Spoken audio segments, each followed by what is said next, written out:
Good evening. It's shortly after 7:30. Today is May 2nd. Welcome to the meeting of Lakewood City Council. Please join me in the Pledge of Allegiance. Pledge allegiance to the United States of America and to the republic for which it stands, one nation, under God, indivisible, with liberty and justice for all. Please join me in a moment of silence.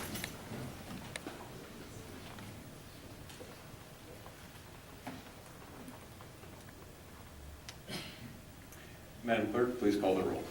Anderson. Present. Bullock. Here. Litton. Here. Marks. Here. Nowlin. O'Leary. Here. O'Malley. Here. Move to excuse the absence of Councilman Allen, who can't be with us tonight on account of family health situations. Second. Motion's been made and seconded. Any further discussion on that motion? Hearing none. All those in favor say aye. Aye. All those opposed? That motion passes. Reading and disposal of the minutes of the regular meeting of council held April 18, 2016. Move to dispose without the necessity of a reading. Second. Motion's been made and seconded. Any discussion on that motion? Hearing none. All those in favor say aye. Aye. All those opposed? That motion passes. Without objection, I would like to suggest that we move docket items number 10 and 11 to the top of our agenda this evening. Item 10, communication from Councilmember Litton regarding Foster Care Awareness Month. Councilman Litton. Thank you, Mr. Chair. Dear colleagues, using statistics from the U.S. Department of Health and Human Services Administration for Children and Families, it is estimated that over 400,000 children are in foster care in our country at a given time. In a given year, around 250,000 enter into foster care and about 240,000 exit out. There are also over 100,000 children awaiting adoption at any given time. Communities like Lakewood play an important role in supervising all children and youth in foster care by becoming a foster parent, respite provider, engaging in volunteer work, or mentoring children who need an adult role model. Individuals and families can make a lasting impact in a child's life. With the need to bring attention to our collective role comes the added responsibility of educating our community. As a starting point, I respectfully request your support to officially recognize the month of May as National Foster Care Month. I want to thank the citizens of Lakewood who already do their part to raise awareness and get involved in the lives of foster children. Mentoring at any level makes a significant difference in children's lives. I ask that any of my colleagues who wish to join me in this communication do so retroactively, and that tonight's minutes reflect a joint communication with those colleagues and myself. I ask for council's favorable consideration of this designation. Yours in service. Thanks. Move to receive and file that communication. Second. Motion's been made and seconded. Any discussion on that motion? Councilwoman Marks. Thank you, Mr. Chair. Councilman Litton, I would like to join you in this communication in supporting foster care month for the city of Lakewood, and I'm happy to be a part of this. And tonight we have a special guest to accept the resolution, and her name is Kevin Gilmore. We're going to ask Kevin to come up to say a few words at the podium. And this is a remarkable young woman that I met last summer and was so impressed by her story that I wanted to go home and open my house to all foster children. So, Kevin, thank you so much for coming here, and please share your story with our community. Oh, thanks for having me. How's everybody feel? Great. You should feel great because you just honored National Foster Care Awareness Month. And believe it or not, this doesn't happen. So I'm extremely grateful that I'm here. I went in the foster care system at the age of 13, had a total of 13 placements ranging from residential facilities, psychiatric wards, group homes, and foster homes. 5 high schools. Took to the 12th grade to pass the 8th grade math proficiency test. So education, there's definitely barriers when you go to foster care. And so I just want to tell you guys some statistics just so we're all on the same page as to why this month is so crucial, and even after, why we should stay fixated on helping kids who are aging out of care. 36% of kids who go through the foster care system go to prison, and only 2% actually graduate from college. 54% do not graduate from high school, and 71% are moms for their 21st birthday. In 2013, 60% of the cases that were identified by the FBI for human trafficking were kids from foster homes and group homes. And so when you hear those numbers, oftentimes people are like, you know, they're stuck. Like, oh, well, where do we start? Do we start at the high school level? Do we start with helping girls get the sex education they need? How do we prevent all of this? And let me also add, because we all care about politics, that it costs $300,000 over time to take care of the aged-out foster youth who have not gotten the services that they need. Wow. So it doesn't matter if you're a Democrat or Republican, we're paying for it. And I need to also highlight the foster kids who are of the LGBTQ community are human trafficked, physically abused, and they are definitely, for the most part, the hardest kids to place. In fact, they're harder to place than kids who have disabilities, because people feel like, well, I don't want that in my house.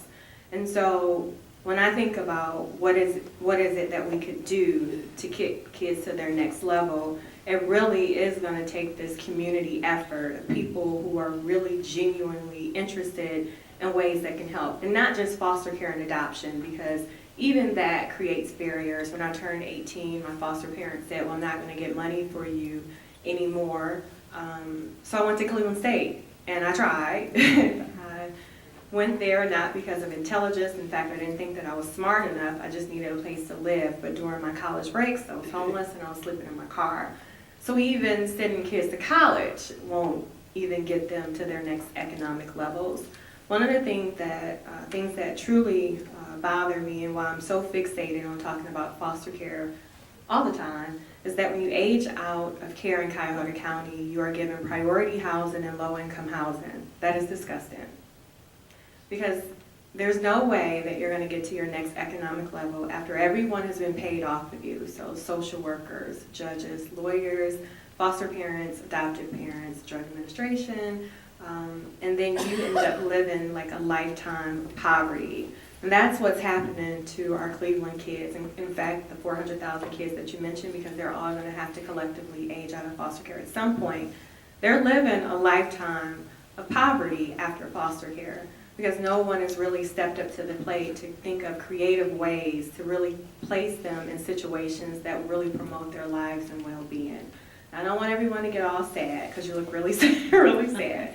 This is a good place, because now that you know the numbers and those daunting statistics, and that people don't have places to go during their holiday breaks, and that girls are becoming moms rather quickly, and that 36% of our kids who are going through the foster care system are going to prison, we can think of creative ways to get them to their next level. I think 120 kids aged out of foster care in Cuyahoga County last year. It's a very, very small number in terms of identifying and placing them in places that really would create a cool lifestyle for them. So I would encourage you guys to think about some of the business owners that are here, and if they would be open to having, foster kids in their establishment, whether that's them just shadowing or perhaps having jobs. When we think about housing, like I said, I don't think it's necessary for kids to go in foster care and then live in low-income housing. Some type of supportive housing in the city of Lakewood where everyone has their arms around them and their eyes out, because there are challenges with that population for the trauma that they've been through. So some of them are fixated at doing things that are not appropriate because that's been a lifestyle for them. Okay, you guys can't keep looking sad, because then you get me sad, and I'm trying to be cool up here, okay? Stop looking sad. I mean, this is really a lifelong mission for me. I'm so excited. Now I'm getting sad. My 9th grade English teacher is in the room. Woo! This is Judy Fitch, someone I really admire. She didn't look like me. She's white and black, right? She was really cool. Blonde hair. Always had a French manicure. Stand up.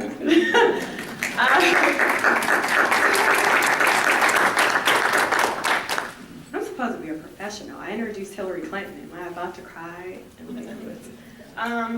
No, but her presence was it was needed at that time, because that was a time where I was explaining the challenges that I was having, the physical abuse that I was experiencing at home. My mom was a hustler. She made everybody play crazy for Social Security. So you can imagine going into foster homes and people looking at your documentation and saying, oh wow, you have a mental health problem, you steal, you're suicidal. These kids aren't getting a chance to create rapport, because before they can even open up their mouth, this paperwork is following them. And some foster parents have even, did bad things to the system as well, because if you come in my house as a level 1, you could potentially leave as a level 5 if you have to take medication and I get more money. I just want you to keep in mind that foster care is a $9 billion money-making machine. And so on the surface, this money is great. And I'm so excited and grateful that you guys are open to even look at this population. But it's business, and it's big business. And I don't think that our kids should keep going through this system and then enter the welfare system and the mental health system and the job system, all because they needed a family. And so now that you guys know, and now that we're all family, I'm looking forward to helping you guys collectively create some cool partnerships that could really help foster kids. So thanks for having me, and let's hope that the Cavs win in addition to me being here tonight. Thank you so much.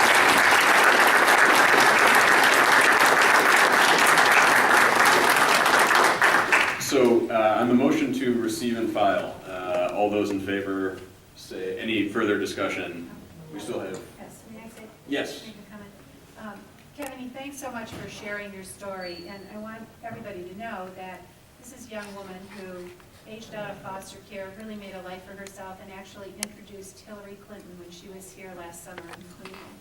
So Kevin knows no bounds. So thanks for being here, Kevin, and sharing your story. I appreciate it. Thank you. We do have the resolution as well to introduce, but Councilman Litton.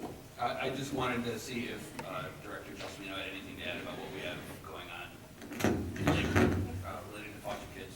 Thank you so much, Chair and council members. I wanted you all to be proud of the fact that Lakewood is the home to our family-to-family neighborhood collaborative, of which one of our most committed tenants is to the support of kids aging out of foster care.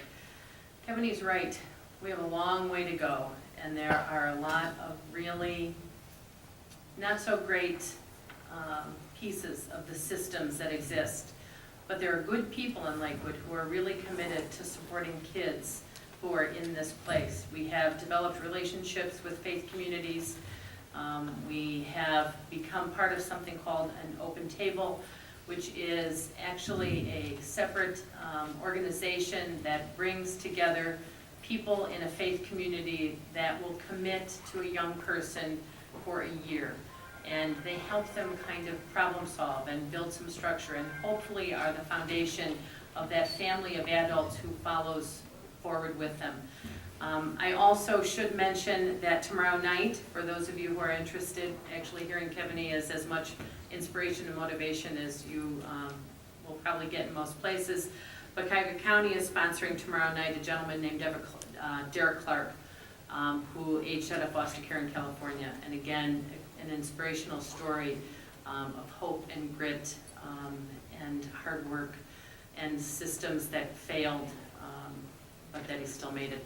And also that, and I have to say this because it's a plug for the collab, there is a race July 31st at Edgewater Park. You should all be happy it's not in Lakewood Park. That's really where they wanted it first.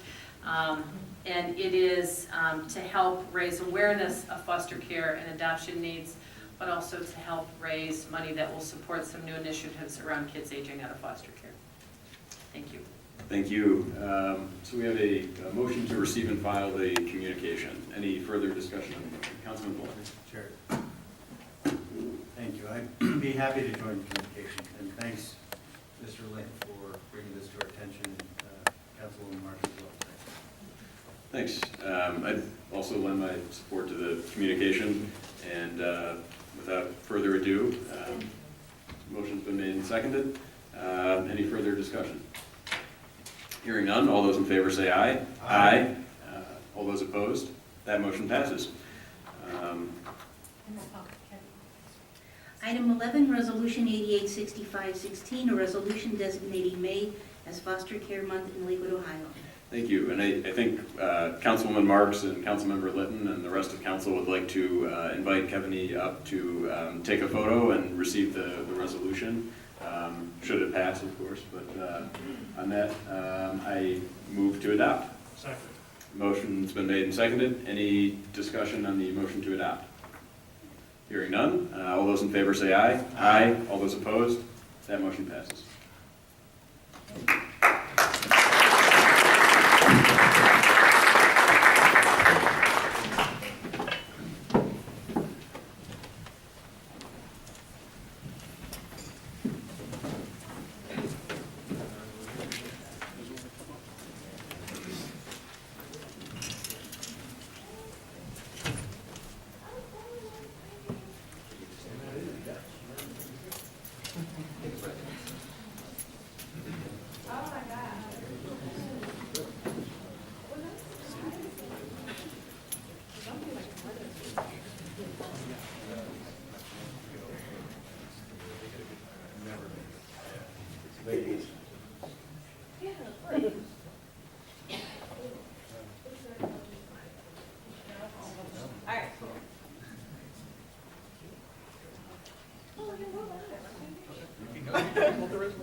I'll get my teacher.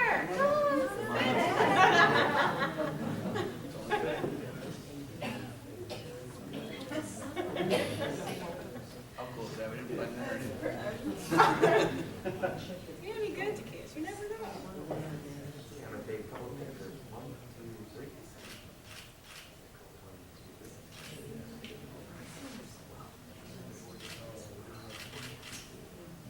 Thank you.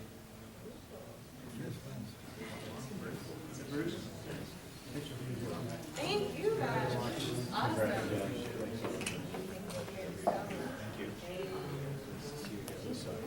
Yeah. Oh, is this mine? You guys are kidding me. Oh, God, this is so cool. Yeah.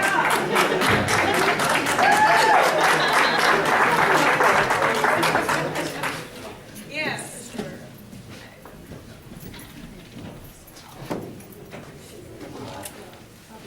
I keep forgetting that there's people in front of me.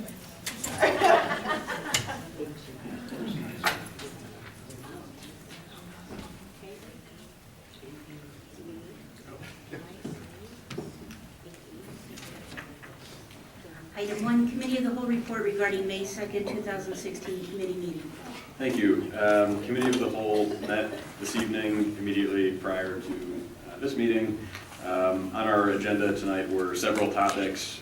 Council members were asked to consider what meeting topics they might like to discuss at a joint meeting of the Lakewood City Council and the Lakewood School Board, and if they have thoughts on that topic, to submit them to myself or the Clerk Hagan, to put Mary Hagan to compile those topics.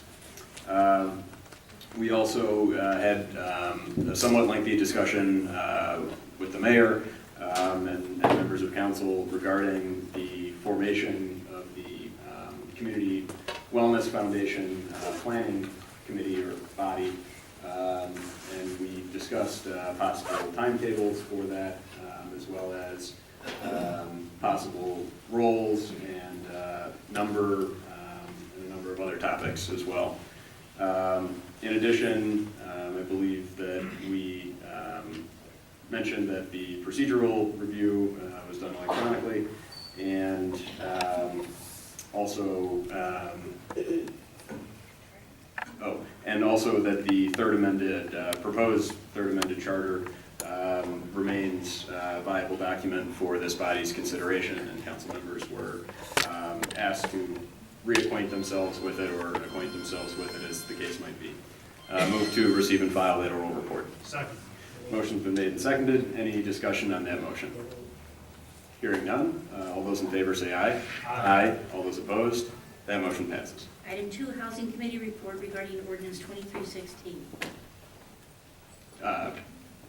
Chairman Anderson. Thank you. Dear colleagues and Lakewood community, the Housing Committee met on 4 occasions to discuss proposed ordinance 2316, which would amend sections 505.18, certain animals prohibited, of the City of Lakewood's codified ordinances in order to permit the keeping of hens in the city under certain conditions. As the chair of the 4 hearings, I'm confident that each member of the Housing Committee, all members of council, various departments within the administration, residents, and pilot program participants have taken advantage of the ample opportunities to make all thoughts, ideas, opinions known to the 3 sponsors of this proposed ordinance, as well as to the other members of the Housing Committee and the administration. For the record, a number of letters in support of hen keeping were accepted, and a complete profile of all concerns received by the administration during the pilot phase was constantly referred to when suggesting amendments to the originally proposed ordinance.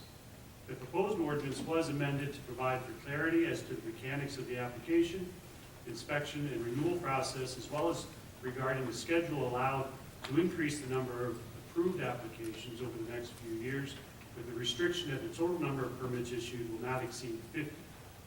While much time and attention and deliberation was dedicated to the setback requirements and allowable enclosure height, no changes were made in these regards, as the majority of the Housing Committee considers these components as essential to the pilot program, and that any such changes to these components would necessitate an additional pilot phase.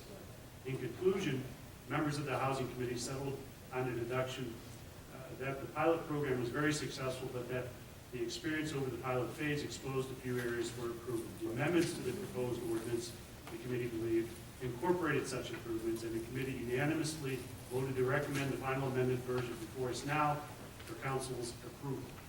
Yours in service, yours truly, move to receive and file that oral and written report. Second.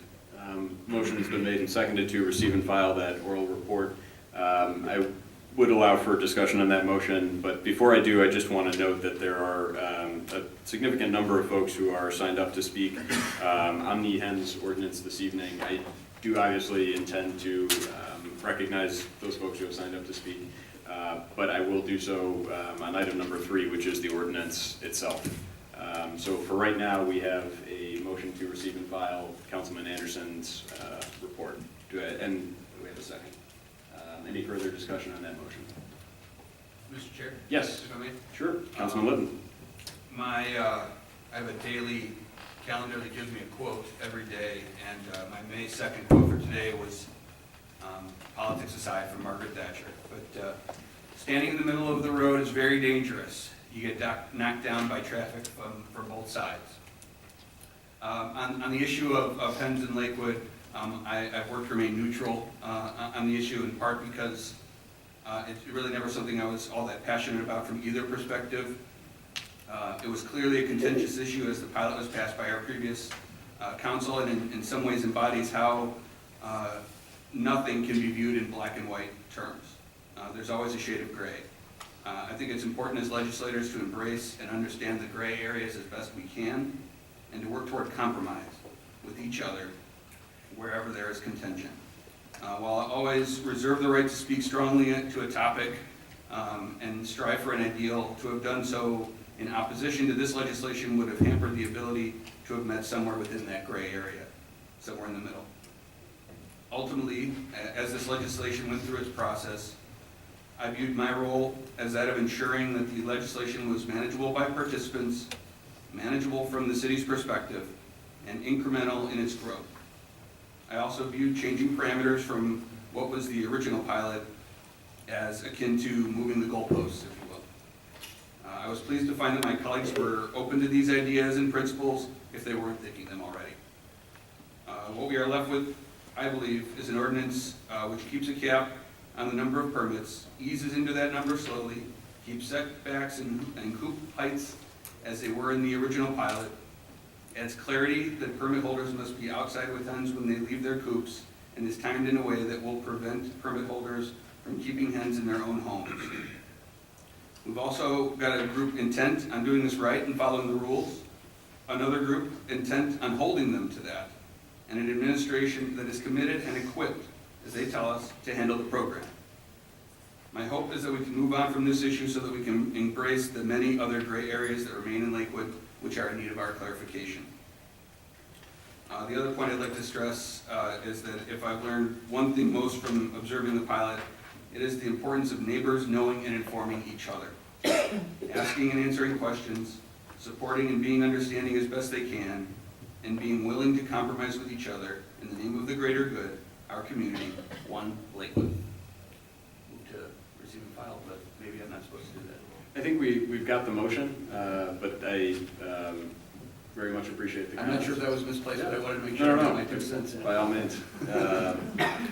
So we have a motion to receive and file the oral report and comment. And we have a second. Any further discussion on that motion?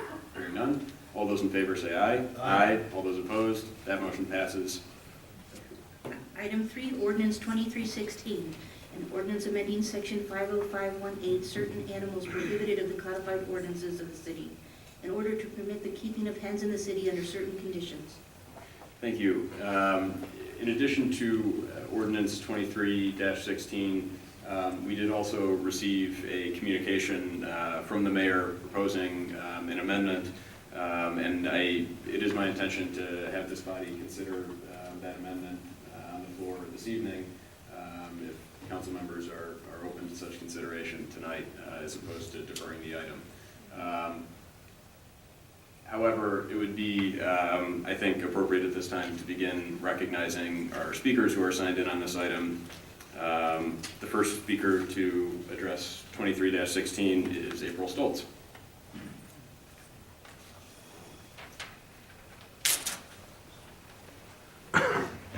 Good evening, Council. It's a pleasure to be here tonight, and I think the first thing I really want to say is express gratitude. Oh, my address. Thank you. 1224 Edwards Avenue. So the first thing I want to do is express gratitude to Council for your vote to support and allow the hen pilot. It has been very successful with very few issues. Our coop tour was amazing. We had many families who received more than 100 visitors. Everybody seemed to just love it. It's been very, very positive. If anything, the pilot has shown us what a successful partnership looks like between residents, elected officials, and city employees. And I think that's really important.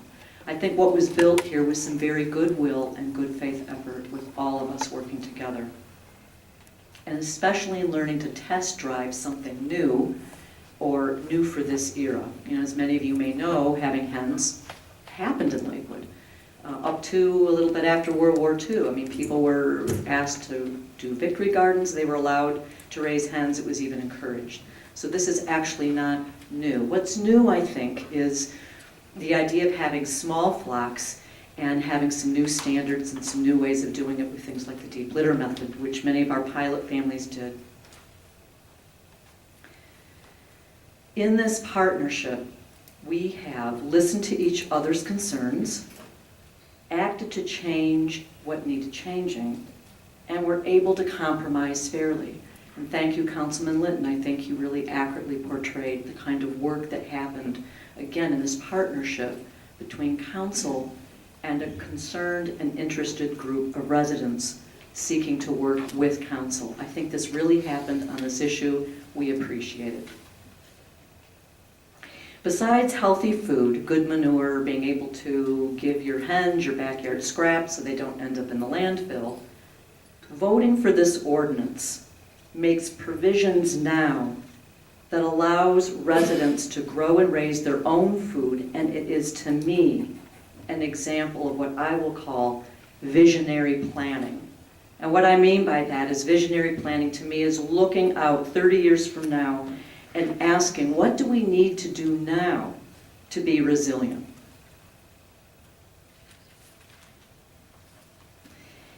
And when I say resilient, I'm speaking to the fact that I think we're all experiencing a new normal in terms of both weather events and economic events. So allowing Lakewood families now and working through all these little issues now when things are going pretty well allows us to put in place common sense measures so that this can really work for all of us. And because having backyard hens is creating community now, and forgive the pun, but actually these hens have been like chick magnets. People, neighbors are getting to know each other. People they never even knew that live on the street are showing up because they want to meet these girls. They want to see what responsible backyard hen keeping with 3 to 6 hens looks like. And it's bringing us out of our homes, getting to know each other, building that resilient community that I know you all think about all the time. So, we can test drive new ideas in respectful, successful partnership. We can work out the flaws or challenges if they occur, and we can learn together. I think this is what happened. So again, for all of these reasons, I ask that you, council, vote for this ordinance tonight. And thank you for your partnership and good faith effort in working with this community group, Hens in Lakewood, to make this happen. Thank you. Thank you. Our next speaker signed up to speak is Dimitri Kazimias. I'm sorry if I'm mispronouncing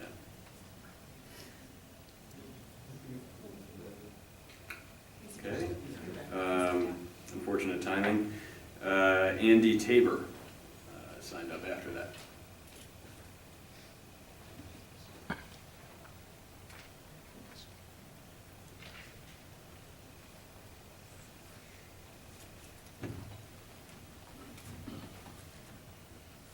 Good evening. I'll try to keep it short. Prior to starting, I do need to disclose that I am a licensed realtor in Ohio, and anything I say tonight is my personal opinion, not my professional opinion. Okay. That being said, They want to write down your address, so they keep asking. I beg your pardon? They want to write down your address. No, the rules are, you're supposed to say your address. By law, have to disclose. Sorry. If we could get your address I'm sorry, stated for my the record. address. My residential address is 1588 Alameda, right up the street. So live here, love it, been here for most of my life.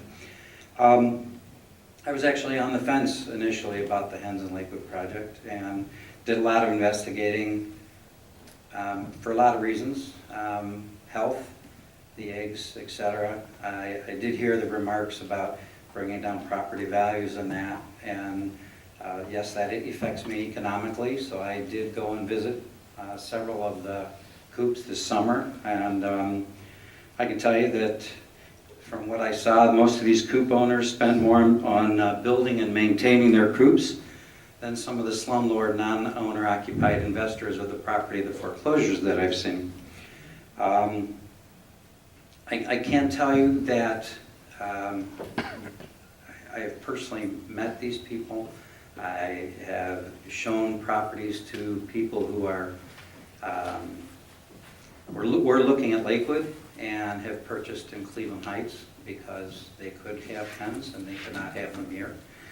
I was sad because they're young professionals. They're the kind of people I think we would love to have here. They're educated. They weren't doing this on a whim.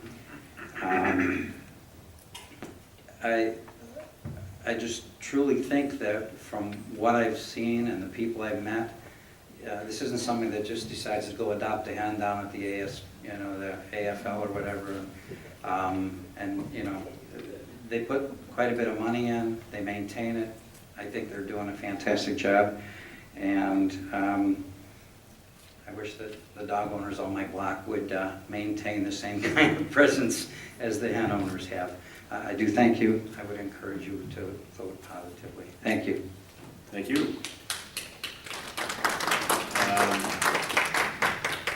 We'll give it one more shot. Dimitri Kazimias. Okay. Ann Stahlhaber is our next speaker.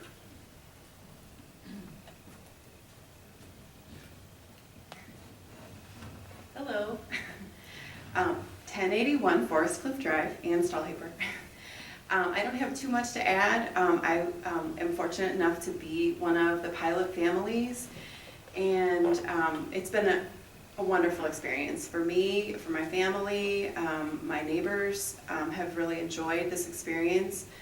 I've never had hens before having the hens here for the pilot project. And I think the way this ordinance is built, with the training class and the limits, is a good way for us to start in Lakewood, because it's a way for us to make sure people are doing it the right way.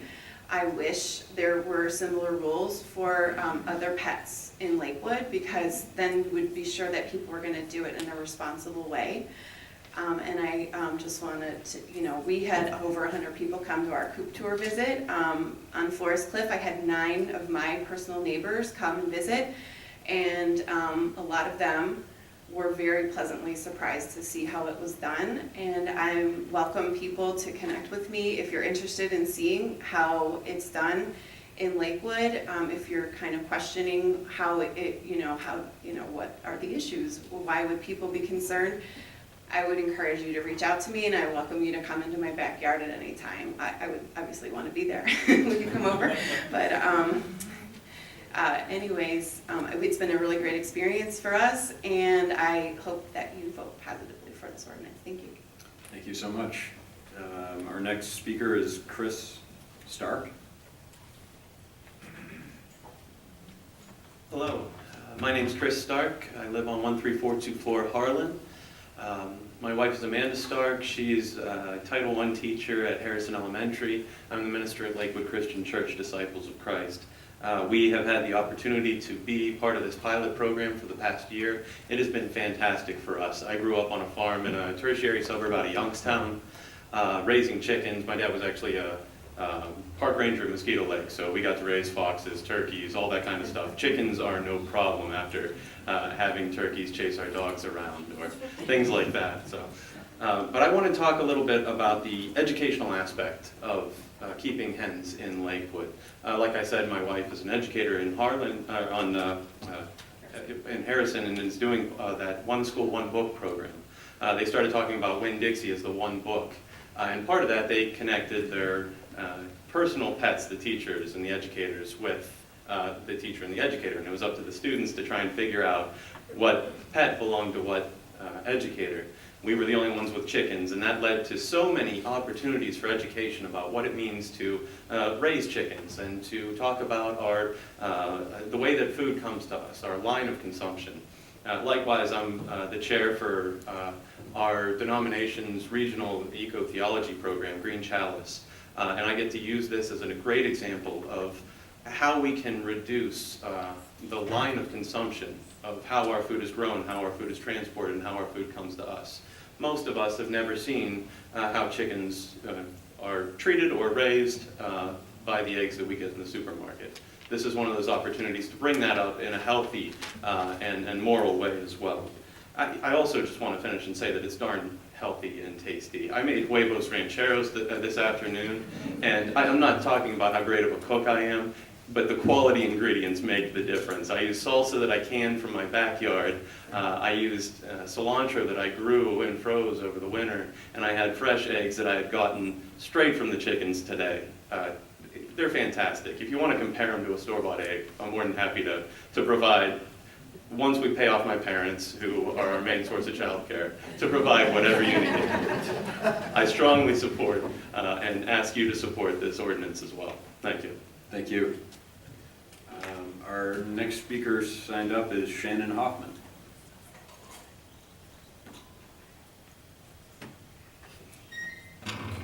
Hi, Shannon Hoffman, 1323 Broccoli Avenue, and I'm here to express my support for the hens. I was able to attend the coop tour that was last year, and it was a fantastic experience. I was actually completely shocked at how beautiful all the coops were and how much they contributed to a beautiful backyard, and how many neighbors I met that seemed very happy. I had tons and tons of questions for both the hen keepers and for their neighbors when they were available. I heard nothing negative, nothing. There was no smell, there was no noise.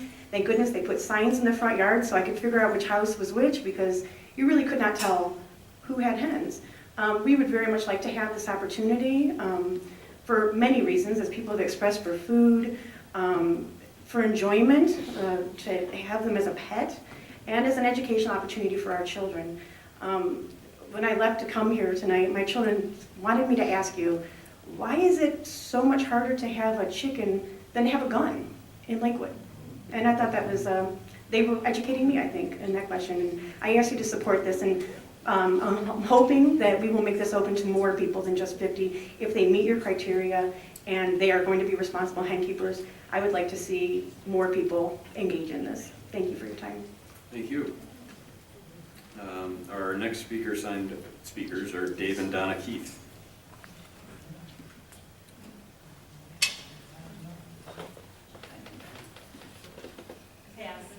Okay. Jan Dragala.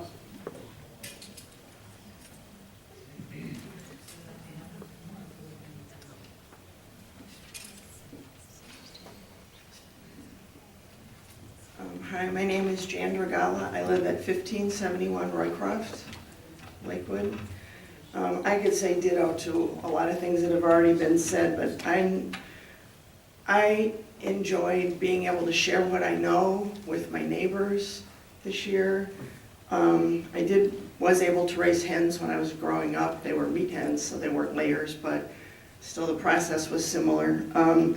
So it's been nice to be able to share what I know with people that wanted to learn that. And to do it with a group of people, like-minded people that could support each other was invaluable. It was just so good. And then be able to make changes or adjustments or see what worked and didn't work. I'm really happy to have been part of that process. I love that 8 of my neighbors really supported me and their children learned. One of the little granddaughters that comes over a lot found an egg in the chicken coop, and she said, "Where did that come from?" And I said, "The hens." And she was just like wide-eyed. She had no idea that was that connection. And I have countless stories like that I can tell you. My neighbor came over late last night, home from a late shift, and didn't have food, and she came over and wanted to know if I had any eggs, and I did, and I could share them with her. So when the shelves went bare this year and there weren't any eggs on the grocery shelves, I had eggs to share with my neighbors. I don't think that's going to be, I was just glad that I'm able to do something about things like that. I've met more neighbors than in all the time I've been in Lakewood. I moved here in 1983. People came to the chicken tour. I have people that I used to work with that came an hour early and some that stayed an hour late, and questions. And I don't know, and this whole process, while a lot of it has been a lot of questions and a lot of, rules and a lot of talking and both pro and con and stuff like that, I'm so proud of Lakewood for having a process that allows that to happen. And it's just, I'm prouder than ever to live here. So I hope you vote for the hen ordinance. Thank you. Thank you. Stephen, and I apologize in advance for the mispronunciation of the last name. Galarakis. Thank you. Galarakis? Yeah. Okay, there we go. Stephen Galarakis. Hi, my name is Stephen Galarakis. I live at 1574 Roycroft Avenue. I'm here to speak on behalf of the hen owners. I moved into Lakewood in early August this past year, and Jan, my neighbor across the street, was one of the first neighbors I met. Told me all about the hens that she was going to have, or that she was building her coop for, and got to go over there within a few days and actually get to meet all the hens, and they're pretty funny creatures and pretty cool to watch. But the main reason I'm here to talk is that I know there's been discussion about the cleanliness of having hens in the city, and obviously what are the benefits of having hens in the city as well. When it comes to cleanliness, I'm a 2-time cancer survivor and a bone marrow transplant recipient, and I have no problem handling the hens whenever and wherever in the backyard. I always make sure I wash my hands afterwards, but my doctors have no problem with me doing that. So if I can handle that, I think most people can too. But also, one of the main things I suffer from is PTSD and depression and anxiety, and being able to go over to the hens and actually just kind of play with them, it helps. So I think it's good for the community. And I just think that I have met more neighbors through Jan because of the chickens than I would have and just being here by myself. So again, I just want to say thank you for letting me speak, and I hope you vote for the hens. Thank you.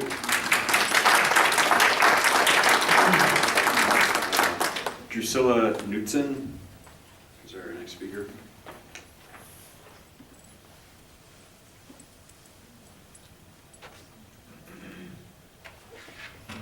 Good evening. Sil Knudsen, Drusilla Knudsen, 16927 Lake Avenue.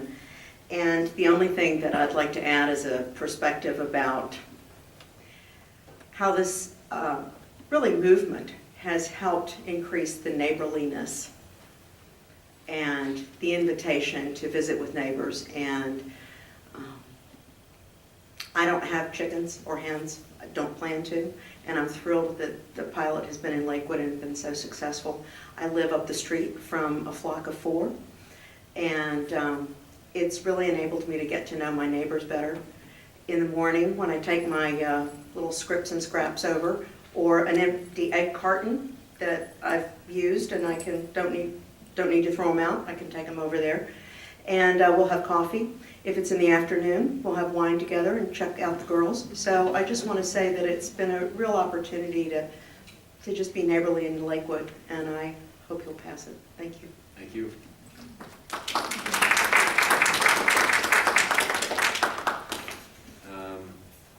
This next speaker, I believe is Timothy Riffle. Is that? Thank you. Sure.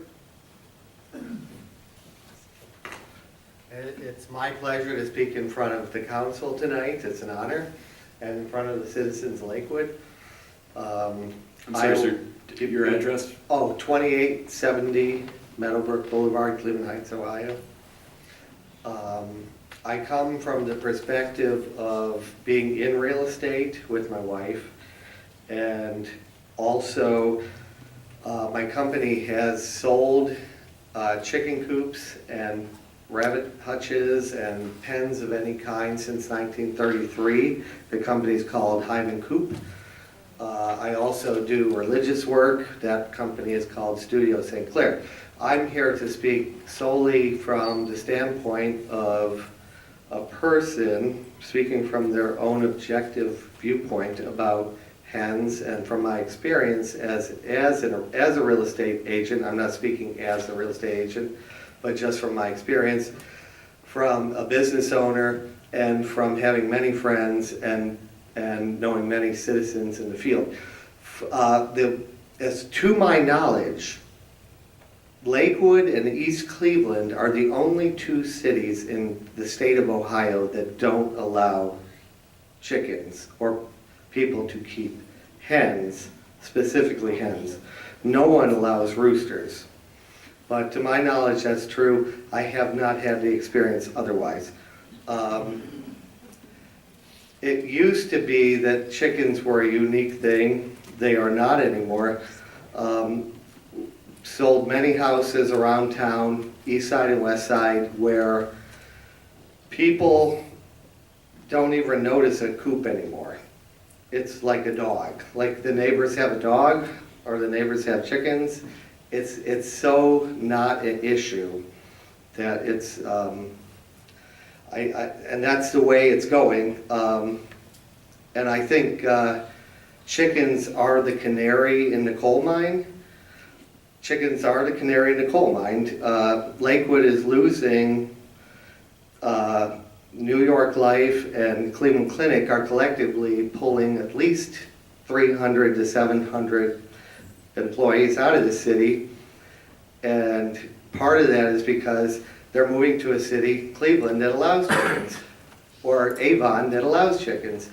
So chickens are not your biggest problem. That's my only advice to the people of Lakewood and the council. From my experience, I am only speaking from experience again. But that's my input. You should definitely allow chickens. It makes for a very nice environment. Thank you. Catherine Hilo is our next speaker.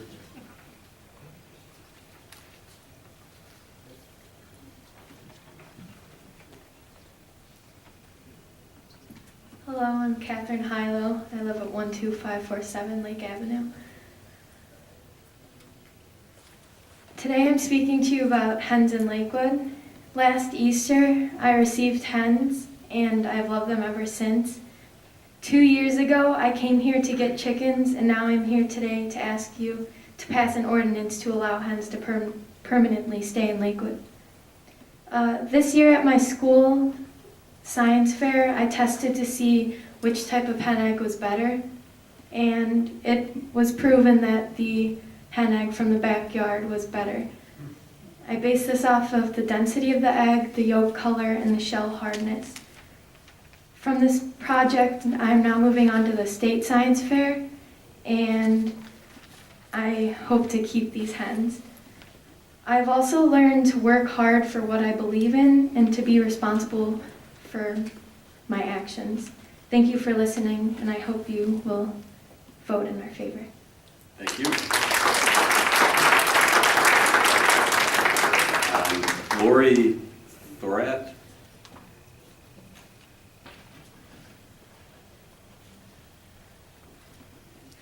Hi.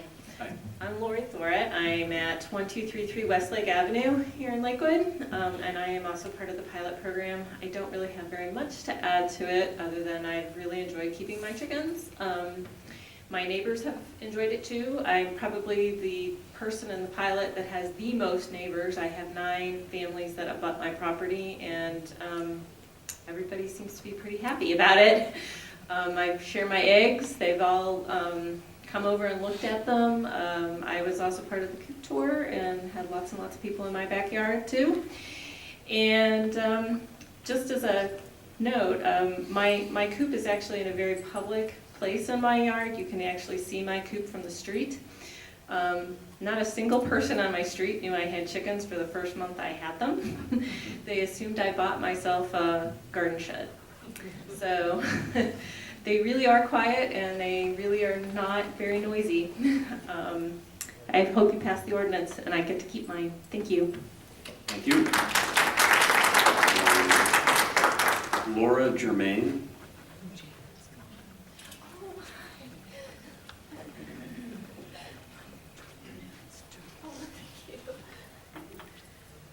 Good evening, Council. I'm Laura Germain. I live at 1580 St. Charles, and most of what I wanted to say has been said, but I also want to add that I am a teacher in Lakewood. I teach 4th grade at Emerson, and this year I decided to bring my hens into school.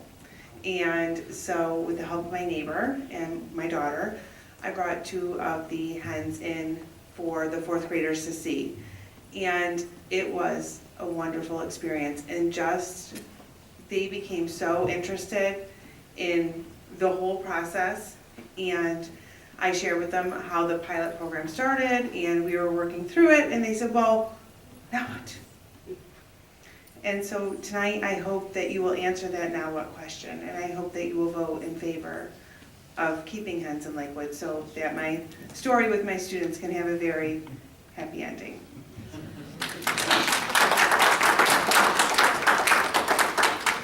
I believe lastly on this topic, we have Lara. Rocket-tenants, thank you. My name is Dr. Lara Rocket-tenants. I live at 1460 Alameda Avenue. I have a PhD in integrated biosciences from the University of Akron. And I consider hens, I'm part of the pilot program, I consider hens part of my sustainable lifestyle that I'm really working to ensure for me by providing healthy, fresh eggs. I grow my own vegetables, I can my own food. I sometimes feel like I'm channeling my grandmother from the Great Depression, and I feel like these are wonderful things to teach our children about in this community. I appreciate so much the level of work and effort that you all put into this, and I appreciate working with the HENS group. So I just want to say thank you, and I hope that you give this a vote of thumbs up. All right, thanks. Thank you. All right, that brings us to the end of the public comment for this evening. For purposes of our consideration tonight, I will make the motion to amend with the proposed language from the mayor, which I am pulling up now.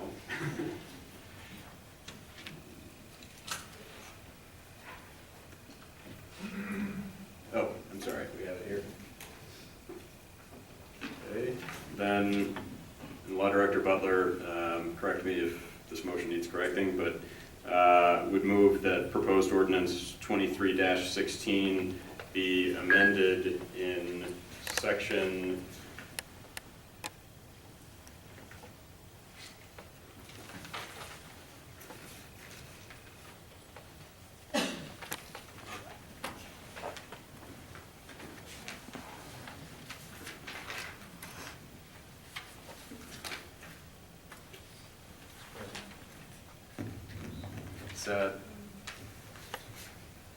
Section E, subsection 3.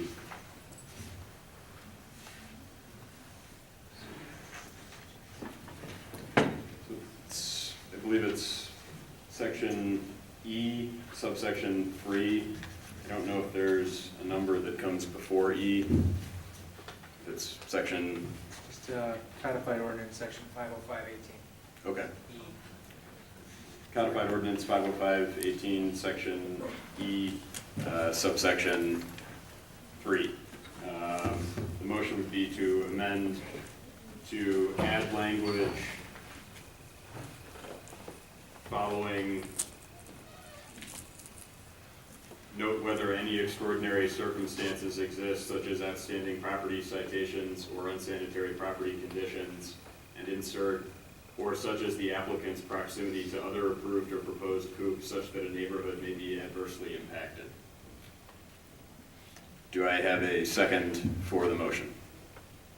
Second. Motion's been made and seconded. I would now open up the floor for discussion of that motion. Mayor, as the member or the individual who's suggesting these changes or who is putting this language forward, I'd open it up to you for your thoughts or comments on that. Yeah, thank you, members of council and members of the audience. The pilot program was fundamentally shaped by the mayor's office. It was implemented in its details by Shannon Strachan, and through that process we learned a great deal. And you folks were magnificent in helping to prove and show the way. But we also work with a variety of citizens across an enormous number of spectrums who expressed concerns, and we worked through those. And it took some work, much of which you probably were not aware of. And this requested amendment recognizes probably the low probability, but it is a possibility, where you could have a number of applicants in a very small area of Lakewood. And if we know anything about Lakewood, we know that our population density gives us great strengths, but it also gives us some unique challenges. We also know that we work very hard to create vibrant neighborhoods, which you have demonstrated a very creative aspect of that vibrancy. But we also know that vibrancy takes some nuance and implementation. We see it in nuisance activity that we have to work through, and these circumstances are never clean, easy, or simple. And what this amendment asks is the permission for a mayor, likely not me, because this will be more like an issue in 2019 and beyond when you reach that 50 number, and that we could have multiple applicants in a very small space. And I think I'd like that mayor to have the discretion to work through those issues with that neighborhood and not have it be automatic.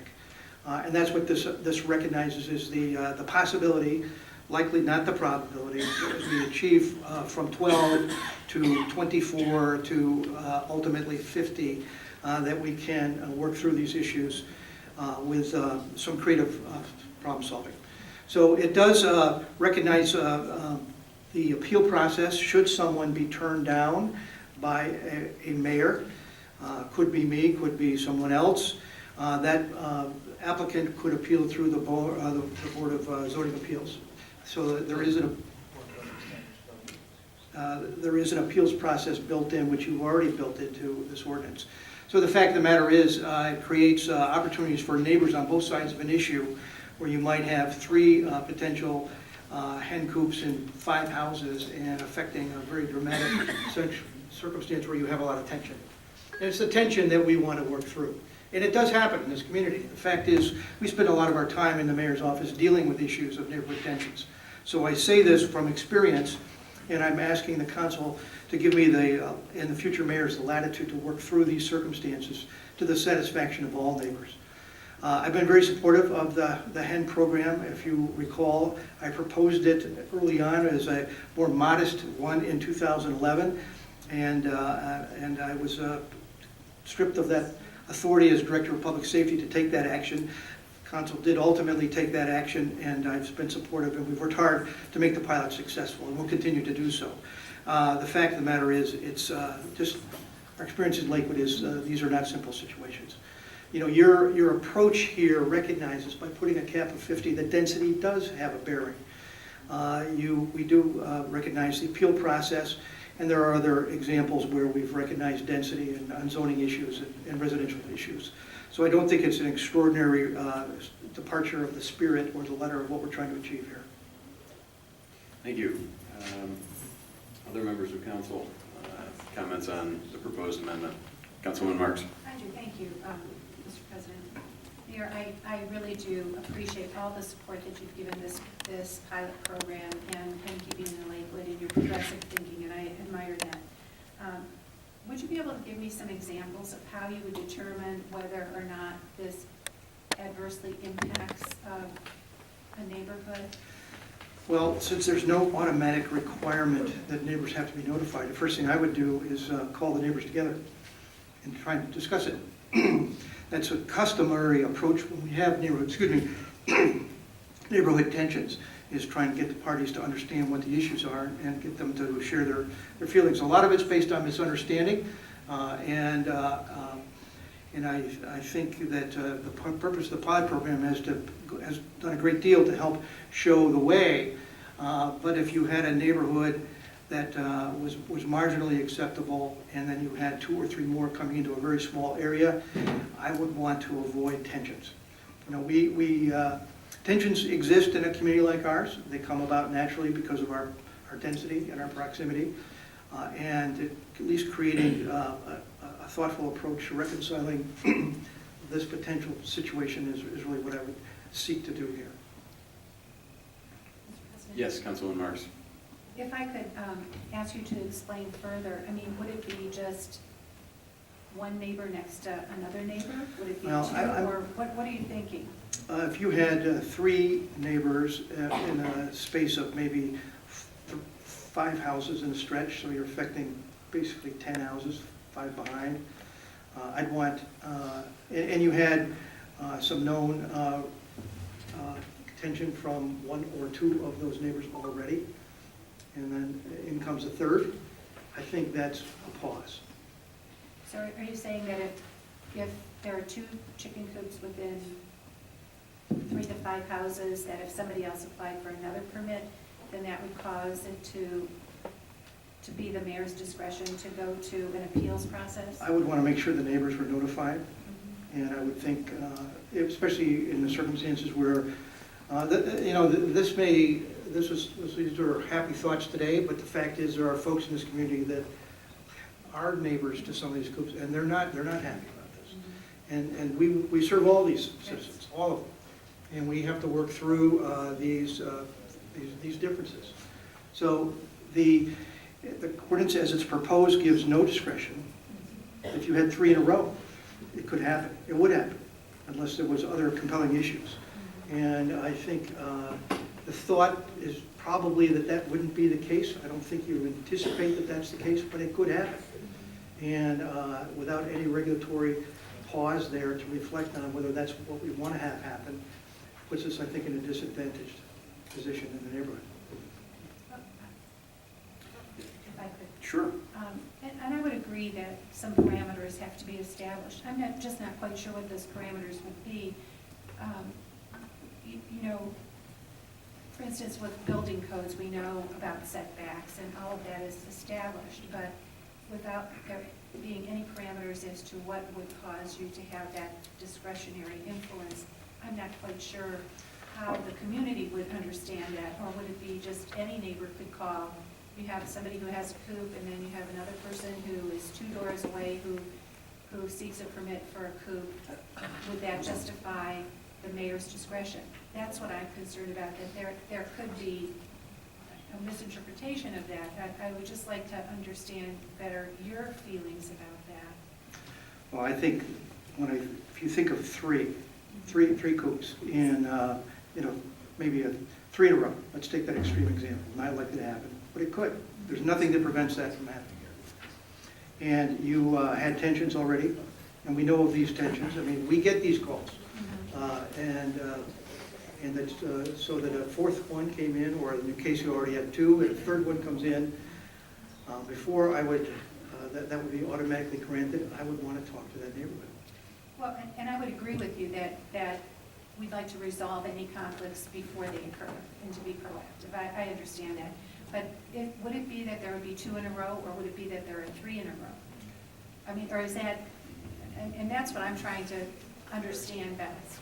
And it may never happen, but indeed, I think looking at this from the perspective that it could happen, and to be proactive and understand what the city's recourse would be in advance is very important. Well, we're not saying that we would, the ordinance as it's described here does not put any limitations on anything happening. And that's, in my opinion, appropriate. And I believe that if there's to be exceptions, they should be truly that, and they should be based on some thoughtful reflection of the circumstances. The fact of the matter is, it depends on the street, the size of the lot, the nature of the neighborhood, the extent of the tension. I mean, these are realities of what we deal with in the mayor's office every day. And to be in a position where there's no opportunity to change the outcome, other than in this circumstance, you'd say, I'm sorry, all you neighbors who don't like this, there's nothing I can do as a mayor. It's the law of the city of Lakewood. Anybody, anywhere, up to the limits that have been already prescribed can do it. You'll just have to accept it. That's where we are now. I will tell you, it goes much better for us if we can work it through before we put that strict limit on. There can be conditions that we might agree to. There could be someone, one of the 3 might be saying, I'm not going to do this forever. I'll wait a year and you take my spot. Those are outcomes we could strive for. I just have to say that when you lay down this strict change, and this is a change, I think many of you have discussed the fact that there were a lot of surprising sensibilities to this, and I think that's a fair statement. A lot of unknown experiences. And most folks have come to understand it and accept it and support it, and that's a good thing. But when you, in a community like Lakewood, if we've learned nothing, that we should continue to work through changes thoughtfully and respectfully. And not everybody feels the same about every issue, and that's certainly the case on this one as well. And creating some latitude provides an outcome. And if everybody in part doesn't agree with the mayor, there is appeals process. It ultimately goes to a board of peers, of citizens, and you know this process, that both sides, neighbors on both sides of this issue in a circumstance would present their arguments, and a group of citizens would make a decision, and that would be the ultimate. Sure. So if I can understand, you're not looking to put a number on it. This is just going to be at the mayor's discretion when permits are pursued. I think it's, if you start building 3 in a small area, I'd want the neighbors to be aware and we talk it through. Great, thanks for clarifying that. That was really important to me, so thank you very much. Thanks. I do have a follow-on question myself. We can certainly continue the discussion with other council members as well if there are additional topics. My question was, so I believe it was mentioned that an appeal of this determination would go to Board of Building Standards. So having served on Board of Zoning Appeals, I have some familiarity with the criteria under which those boards would review rejection of an application. I guess it so it seems like the Board of Building Standards would be reviewing an adverse impact on the neighborhood, and I guess hearing testimony from neighbors.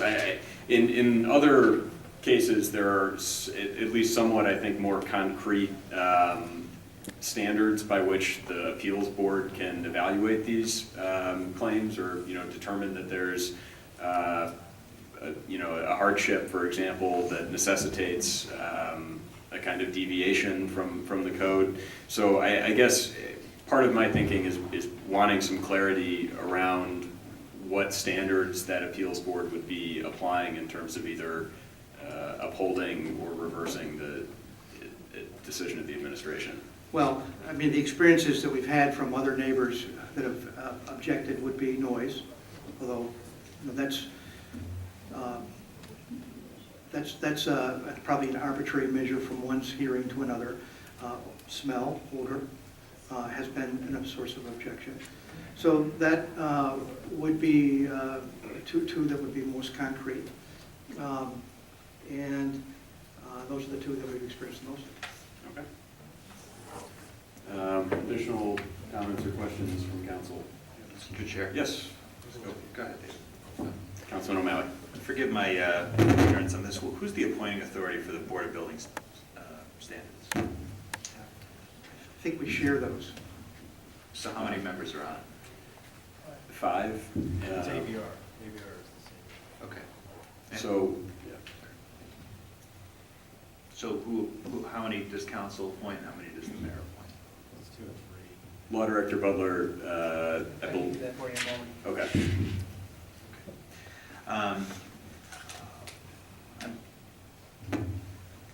inclined to support the amendment because, as the mayor noted correctly, I don't really foresee this ever becoming an issue. It's possible, but given the fact that we're going to max out at 50 citywide, I really don't know that we're going to have this as much of an issue.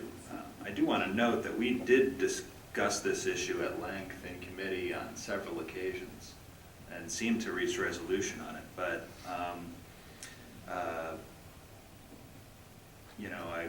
I just want to make sure that this isn't something that is going to be abused by future public safety directors, and also ensure that, since the word proximity can be, interpreted rather subjectively, that citizens are going to have the right to, have this appropriately and objectively reviewed. Thanks. Councilman Anderson. Yeah, just real quick, I appreciate the conversation tonight, and to Councilman O'Malley's point, we did discuss this in committee, but it was sort of just discussing the notion of what the mayor's interest on this topic was, this particular component of the legislation. We didn't really talk about specific language, and we opened it up to ideas for specific language, which never really got populated with some adjectives and verbs and nouns, so I'm glad to have this before us. The way this reads to me, it doesn't suggest that if the subsequent mayor were to be sworn in who is completely against hens, that he couldn't just end the application process at his or her desk. I think the way this reads to me is in proximity to other approved or proposed coops. I'm just of the opinion that this wouldn't allow for someone to take advantage of this particular component of the legislation that's proposed to just sort of not allow any applications to be approved. So I'm comfortable with that. And I also appreciate the line of question that the Councilwoman Marks made, just trying to get some clarification as to what the intent is here. And again, I think we would have had a bit more conversation in committee if we were just able to look at some specific language that would have addressed the concern. So we got the concern from the administration, but we really didn't populate it, but I'm glad we have the opportunity now. Thank you. Any additional comment on the motion to amend? Mr. Chair? Councilman O'Malley, or I was just Law Director Butler? Director Butler Okay. had an answer to my question. Yeah, it's 5 members, 3 appointed by the mayor, 2 by city council. That's under the charter.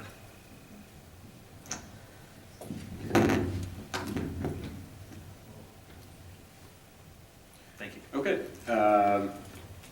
Any other additional discussion or questions? Hearing none. We do have a motion to amend and a second. All those in favor say aye. Or I'm sorry, we need a roll call vote on the motion to amend. Anderson? Yes. Bullock? Yes. Litton? Yes. Marks? Yes. O'Leary? Yes. O'Malley? Yes. That motion passes. We now have an amended version of the ordinance before us. I would move to adopt. Second. We have a motion and a second. Is there discussion on the motion to adopt? Councilman O'Malley. Just want to quickly thank, first of all, the participants in the HEN pilot program. This absolutely would not have been possible without your diligence. All of the goodwill that you built in the community, I thought, was excellent. Hearing from you all and meeting you all and getting to see some of your coops was a really great experience. And I really didn't know what I was in for when I went to see some of the coops, but I only half-jokingly said that one of them was nicer than my first apartment. I mean, it's it's master craftsmanship in a lot of these, and you all do such a great job and are so critically responsible for the goodwill that's been built in this program. I really don't think we'd be having this conversation tonight if it weren't for the responsibility that you all took. Want to thank the mayor and the administration and animal control and all of everyone else in the administration who worked so diligently to administer this program. Want to thank Councilman Bullock, Councilwoman Marks in particular for their steadfast support of this, and Councilman Anderson for his thoughtful leadership throughout the committee process as well. I'm very glad and honored to be supporting this ordinance tonight. Thank you very much. Thank you. Other members of council? Yes, Councilman Anderson. Yeah, just one quick point. I remember a year and a half ago debating the merits of the pilot. And the conversation sort of came around the notion that Lakewood is a community of smaller neighborhoods and folks coming together and neighborliness. And I looked at the pilot as an opportunity to put all that to the test. And I'm glad that for the most part Lakewood did pass the test, because I think there was a major point of contention around members of council that were here at that time. A lot of folks that were opposed to this were just thought that there was going to be some arguments and issues and taller fences and just nastiness. And I'm just glad that we graduated beyond that on this particular issue. So I was sort of dispassionate about the notion of hens. Just wanted to look at the merits of this and the ability of Lakewood to absorb it and take it to the next level. So I'm happy to support the ordinance as it's before us. And I appreciate the involvement of all members of the committee, and just want to show a little shout out to Councilmember Litton for adding a lot to the conversation during those hearings as well. So thank you. Thank you. I would also like to add that in the 3 or 4 years now that I've been acquainted with this issue, I'm one of, I think, the many people in Lakewood who had their views do a complete 180 evolution in terms of understanding so much more about what the realities are and what the benefits are for our community. So I would echo everything that's been said so far, and also really thank the pilot families. I think not only have they been such great ambassadors for this issue, but have really made this issue a great ambassador for Lakewood. So I think that as an entire community, we really owe them a lot for that service. And also, you know, folks like April Stoltz, who have been organizing around this issue for a long time. Absolutely. As well as the mayor and his administration, his assistant Shannon Straken, and her extensive efforts. Director Siley, really a lot of expertise and talent has gone into making this a success. So again, my thanks, and I'm glad to see this legislation move forward in a final way tonight. Councilwoman Marks. Thanks, Mr. President. I would like to also thank the pilot families. You've done an exemplary job. I'm just so proud of all of you. And I hope that this shows that people in the community who choose to raise hens know that we're serious about it, that people can lose their hens if they're not following the protocols that we've established as good backyard hen keeping in Lakewood. So you have been wonderful examples, and I'm sure that people who have hens will gather together with the flock of hen keepers to create good stewardship, and I hope that you can help show them the way. Thank you for educating me and allowing me to tour your yards. I'm not going to raise hens myself, but I plan on visiting. Thank you so much for coming tonight also. Thank you. So I believe without further ado, we have a motion to adopt and a second. Motion to adopt as amended, that is. We have the roll call vote. Anderson? Yes. Bullock? Yes. Litton? Yes. Marks? Yes. O'Leary? Yes. O'Malley? Yes. That motion passes.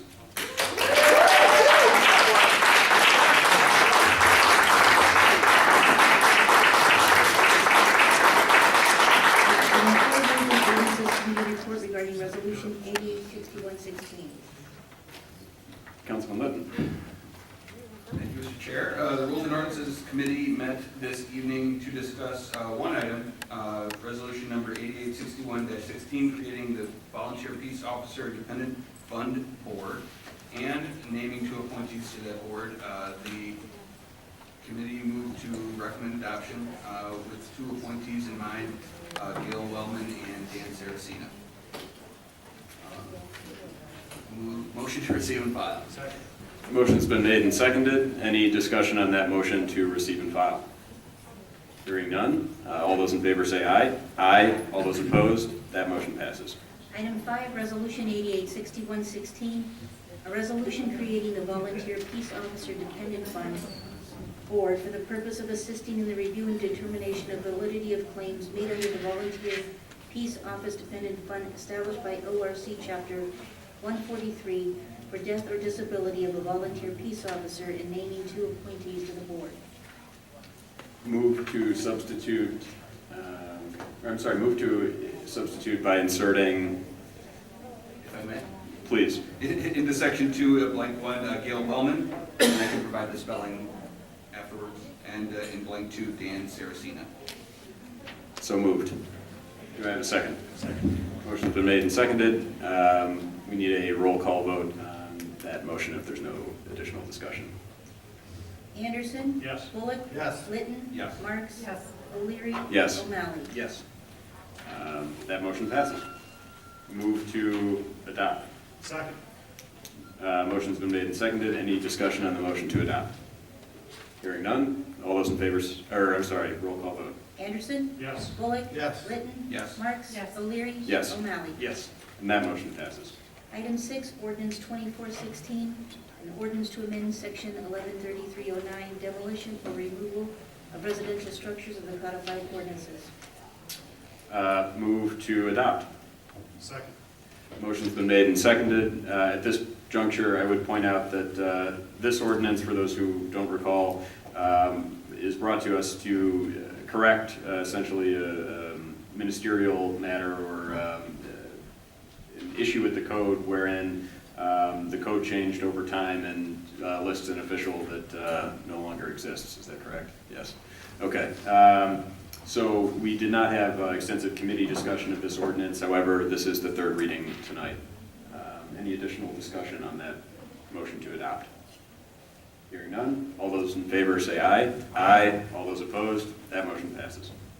Item 7, communication from Councilmember Marks regarding Lakewood's freestanding emergency department. Councilwoman Marks, we do have a number of folks signed up to speak on this docket item. If you'll permit it, we would recognize those folks, and then you can relay your communication. The first person signed up to speak on this docket item is Brian Essie.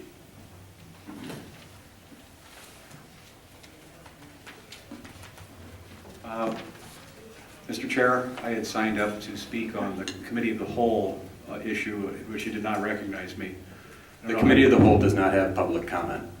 Okay, thank you for that clarification. My comment was going to be in response to Councilwoman Marks' remarks, which I did not notice online and I don't see, so there's not much to comment for me at this point. So I would respectfully suggest you allow us to comment after we see what Councilwoman Marks is going to say. My comment, though, can I have that time afterwards? I would appreciate it if that's your request and Councilwoman Marks would like to make the remarks now. You can be seated. Councilwoman Marks will make the remarks and then we'll recognize the speakers in order. Thank you.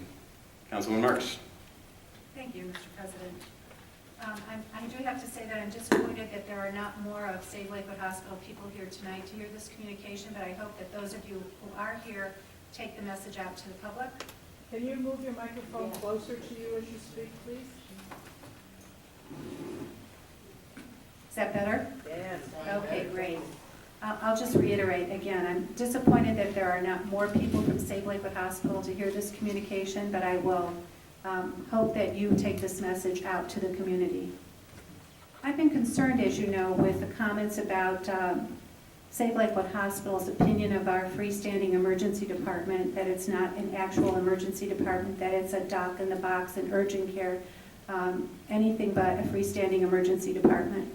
Again, let me reiterate that Medicare has granted it a license to function as a freestanding emergency department. In March of 2015, the Cleveland Clinic put on their website this, which will be part of the public record, which states, should you visit the emergency department, urgent care, or express care?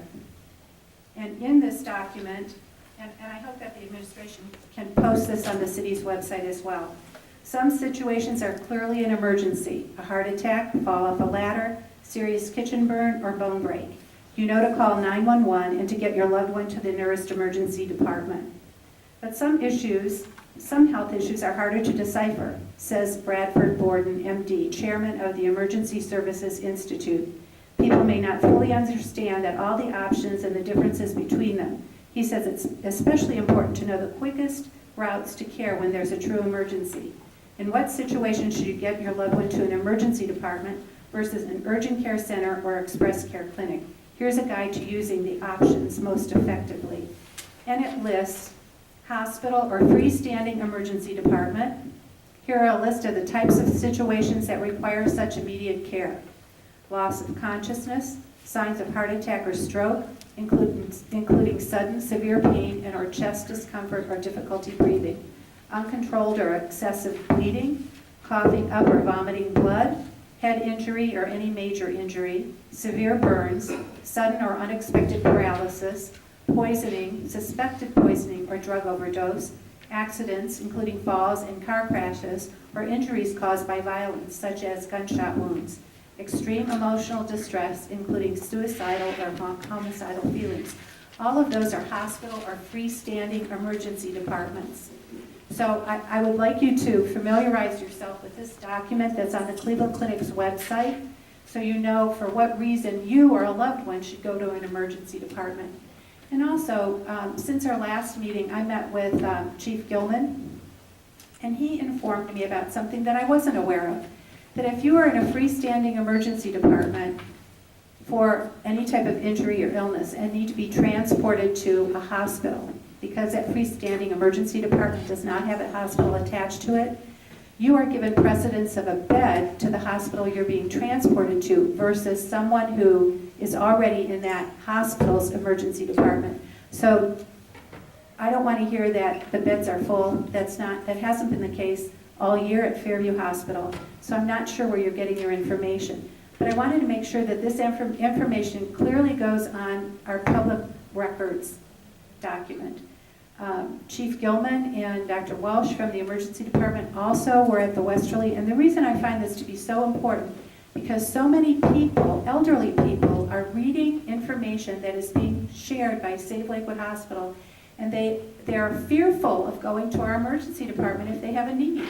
Now, if you're really concerned about the health of our residents, that you not tell them it's not an emergency department, that it is not an urgent care, it is not a doc in the box, it is a certified emergency department. So I hope you understand that clarification. Thank you very much. Thank you. I would move to receive and file that communication. Second. Motion's been made and seconded. Discussion on that communication from council members. Mr. Chair. Yes, Councilman O'Malley. Just one thing that I want to note, and I think that we can have a conversation about quality of care that's being received and what services are being offered there. My really only concern, and Councilwoman Marks alluded to it, and she might be able to give me more information, but that if you go to that emergency department, you're going to be billed for an emergency department visit and not an urgent care visit. A couple of years ago, I was hiking in a pretty remote part of the country and got sick very suddenly. And not really knowing what my options were, I just decided to go to the nearest emergency room. And I was fine, ultimately, but I ended up having a lengthy, months-long debate with my insurance provider, who wouldn't cover it because it wasn't a true emergency. I should have gone to an urgent care, and I had instead gone to an emergency department. And so I would hate for a resident of Lakewood to think that that is an urgent care and that they're going to be billed for an urgent care visit by only be covered for an urgent care visit, when in fact their insurance provider is recognizing that as an emergency room. Thank you. Yes, Councilman Marks. Thanks for bringing that up, Councilman O'Malley. I would like to clarify that there is different billing that occurs from an emergency department versus an urgent care. And also there's been brought up by Save Lakewood Hospital that if you have to take an ambulance from the emergency department to a hospital, the patient gets billed for it. If it's a medical need, the insurance should cover it. And in the city of Lakewood, our EMS department works very carefully, and our finance director works very carefully with people who cannot afford to pay. So if that's an issue, they just need to call the number on the bill that you get. But if you are transported from an emergency department to a hospital, your insurance pays for that transportation fee. So, and also if you call 911 to your home and it's an emergency, your insurance covers it. So I think there's a lot of misconceptions about how you use an emergency department and what you use it for. So I hope this helps to clarify it. I'm happy to talk with anybody further about it after the meeting tonight. Thank you. We have a motion to receive and file with a second. Any additional discussion on that? Hearing none. All those in favor say aye. Aye. Aye. All those opposed? That motion passes. Brian Essie.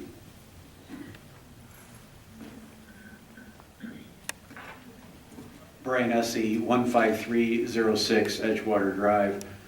I hadn't been part of this debate over the ER since the passage of the master agreement, and my comments, I appreciate Councilwoman Marks' comments and Mr. O'Leary's comments.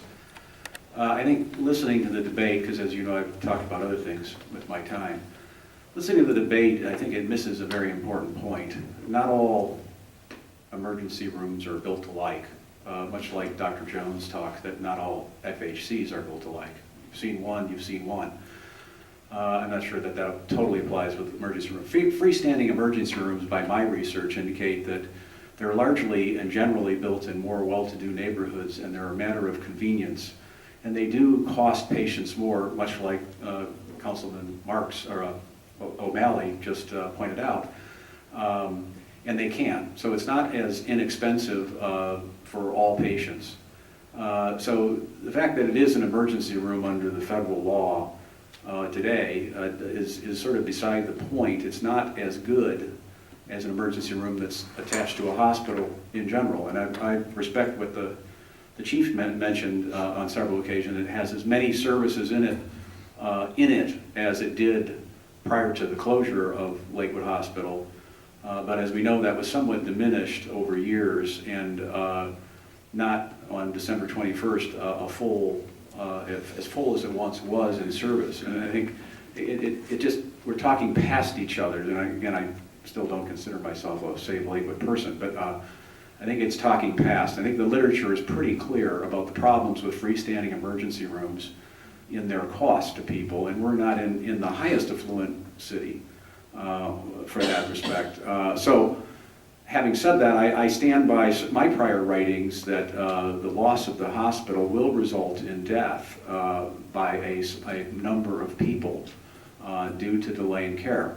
And then for the matter of how someone gets admitted directly from Lakewood emergency room to a hospital, that is true, but then they could sit for some time waiting for the hospitals to come see them. And we could debate the efficacy and the differences of being having doctors potentially come down to an emergency room as opposed to having doctors on a screen rendering services, and there's a lot of variables here.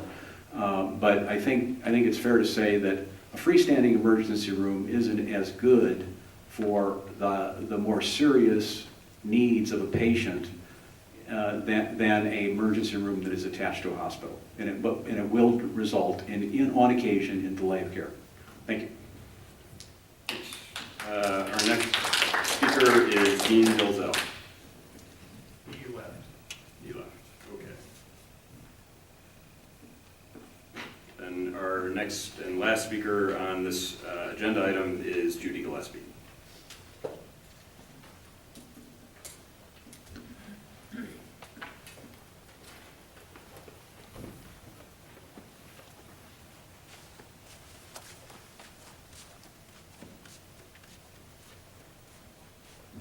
Hi, this is Judy Gillespie, 23003 Chandler's Lane, Olmsted Falls. Well, Cindy so kindly started out her comments as she's very concerned about our opinion that is being given to people and scaring them about not going to the emergency room, the emergency department, as they are not fully aware that there are changes, even though the opinions that she expressed. And I think Brian's comment about talking past each other. Now, I'm talking past your comment, your opinion, based on you talking about our opinion. So we are talking over each other, and so that's not a whole lot's going to get accomplished, other than the fact that I will take note of your suggestion to go to the Cleveland Clinic website and read what they say. That's not what old people can do. They can't just pull up their computer and look and see if they fit into the categories that you read. We have to embrace people where they are, Cindy, not where you'd like them to be, or not fit the pat answer that you hand out, or the letter that you said is going to be posted on the website now. We came here knowing that it was going to be new business and that you were going to be talking about it, but we had I even called Mary Hagan to ask her. It said to be provided on the notes. She had a hard time trying to figure out whether you were going to give her anything to print out to put here, but there wasn't anything here for us to look at or to read as you were talking about it. So again, you're talking past us while we're saying to you, the people out there in the community do not understand about being brought to the emergency room and then not qualifying as an emergency and then having to be transferred someplace else, especially if they don't have good medical insurance. They're going to put down to Metro or to Lutheran. They're not going to get sent out to Avon. Okay, they don't send them out there. So the people need to know. But when you say directing us to go to a website or to go online and read the letter that you read, that doesn't help. We have stood here. Kevin Young has repeatedly and respectfully asked you as a council, as people who are elected by the people in the community, that they need to be educated. And if you can't educate them, who is going to? Not everybody thinks that the emergency department is capable of taking care of them if their kid has a problem or if their mother has a problem or something major happens. They don't understand it. Why can't you guys send out a clarification? And I'm not asking you to talk for Cleveland Clinic. I'm asking you to talk as their representatives to be able to inform them of their possibility of being treated or not being treated. And when you comment, Cindy, about what the insurances are going to cover or not cover, you can't wear the hat for every insurance company knowing how they are or are not going to bill it, pay it. So much depends on what billing code the emergency room puts in, and if they don't put the right one in, it'll be kicked out, and the old people don't argue about it. They just suffer and they have to pay for things. So it's people that are uninformed and very confused by this whole convoluted situation. I wish you could spend as much time being respectful of their lives as you have shown to the hens. Thank you very much. Thank you. I would respond, first of all, by just pointing out that I think that, first of all, speaking for myself, I've spent a lot of time in the community talking to people about this issue, and I know that I'm far from the only one who's been doing that. I also think that it's worth noting that the city is undertaking robust communications efforts and will be expanding upon those, but as has been mentioned, Chief Gilman as well as Dr. Welsh from the Lakewood's Emergency Department have been out in the community directly speaking to folks. I think that the tenor of Councilwoman Marks's communication was that it's easier for the correct information to dispel that lack of understanding when we're not fighting misinformation from other factions in the community. And that's, I think, what the tenor of the comment is about tonight, that it's incredibly important, because there is a lot of confusion, that people receive accurate information. And that's what we're about here tonight. They deserve a piece of paper. They deserve something they can put on their refrigerator, not your voice. Councilwoman Marks. So, Ms. Gillespie, can you guarantee me that any piece of information that was mailed out would be read by every citizen that received it? Can you guarantee me that? Can you guarantee me that? That's not my job. That's right, and it's not my job to make sure that you're educated about what we do on council. The Cleveland Clinic has been brought into this conversation about, but I also know that you won't believe anything the Cleveland Clinic says, so it's really a moot point, isn't it? But the Cleveland Clinic needs to do its job about informing citizens in the city of Lakewood about what the emergency department is doing for them. But believe me, I don't think that anybody in the city of Lakewood would have thought that the emergency department was providing any service that it ever provided before until Save Lakewood Hospital started to send out information saying that it's not an emergency department, that it's a doc in the box. I believe you even called it that at one time when you spoke publicly. And I don't know where you got the information to call it a doc in the box, but that is not supported by Medicare or any insurance company that would be built. And I agree. Believe me, I am a proponent of taking care of the disenfranchised in our city. I fight for patients all the time who can't get insurance coverage, all the time, on a daily basis. That is my commitment to our patients in our office, and that's the commitment I make to these residents. So I really admonish you for coming up here and accusing any of us on council for not doing our job when we have been working diligently on this. And I would love to have a communion with Save Lakewood Hospital people to move this city forward and stop beating the bushes about things that happened in the past. This is what we have. Let's make the best of it. Let's get out there and be united together as a community to educate the city and the elderly people, of course the elderly people, that, you know, there is no voice for them. Some of them don't have families. We could be a support to them. But would I tell someone who is elderly not to call 911 if they don't feel well? I would not. I would not tell them to drive themselves to the hospital. I would tell them to call 911, where our EMS services would start proactively to address their concerns. That's the first step of saving lives. It doesn't start happening when you get into the emergency department. But I'm sorry that there are not more people from Save Lakewood Hospital who are here. The first thing we can do is, yes, post this on our website. We could post it in the Observer, and we could do whatever we need to do to get mailings out to people. But that doesn't guarantee that everyone in the community will read it, and that cannot be our responsibility. We on City Council and in the administration have conversations about that all the time. How do we reach people? Believe me, my husband doesn't go on the computer. He doesn't know, but how does he get engaged? Where does he go to read it? Cleveland Plain Dealer doesn't cover all the news. The Observer doesn't have all the information in it. You know, it has articles that people publish. I ask you, how do we get that information out to people? We'd love to hear that. But thank you for sharing. Madam Clerk, docket number 8. Item 8, communication from Councilmember Marks regarding Gary Rick appointment to Community Relations Advisory Commission.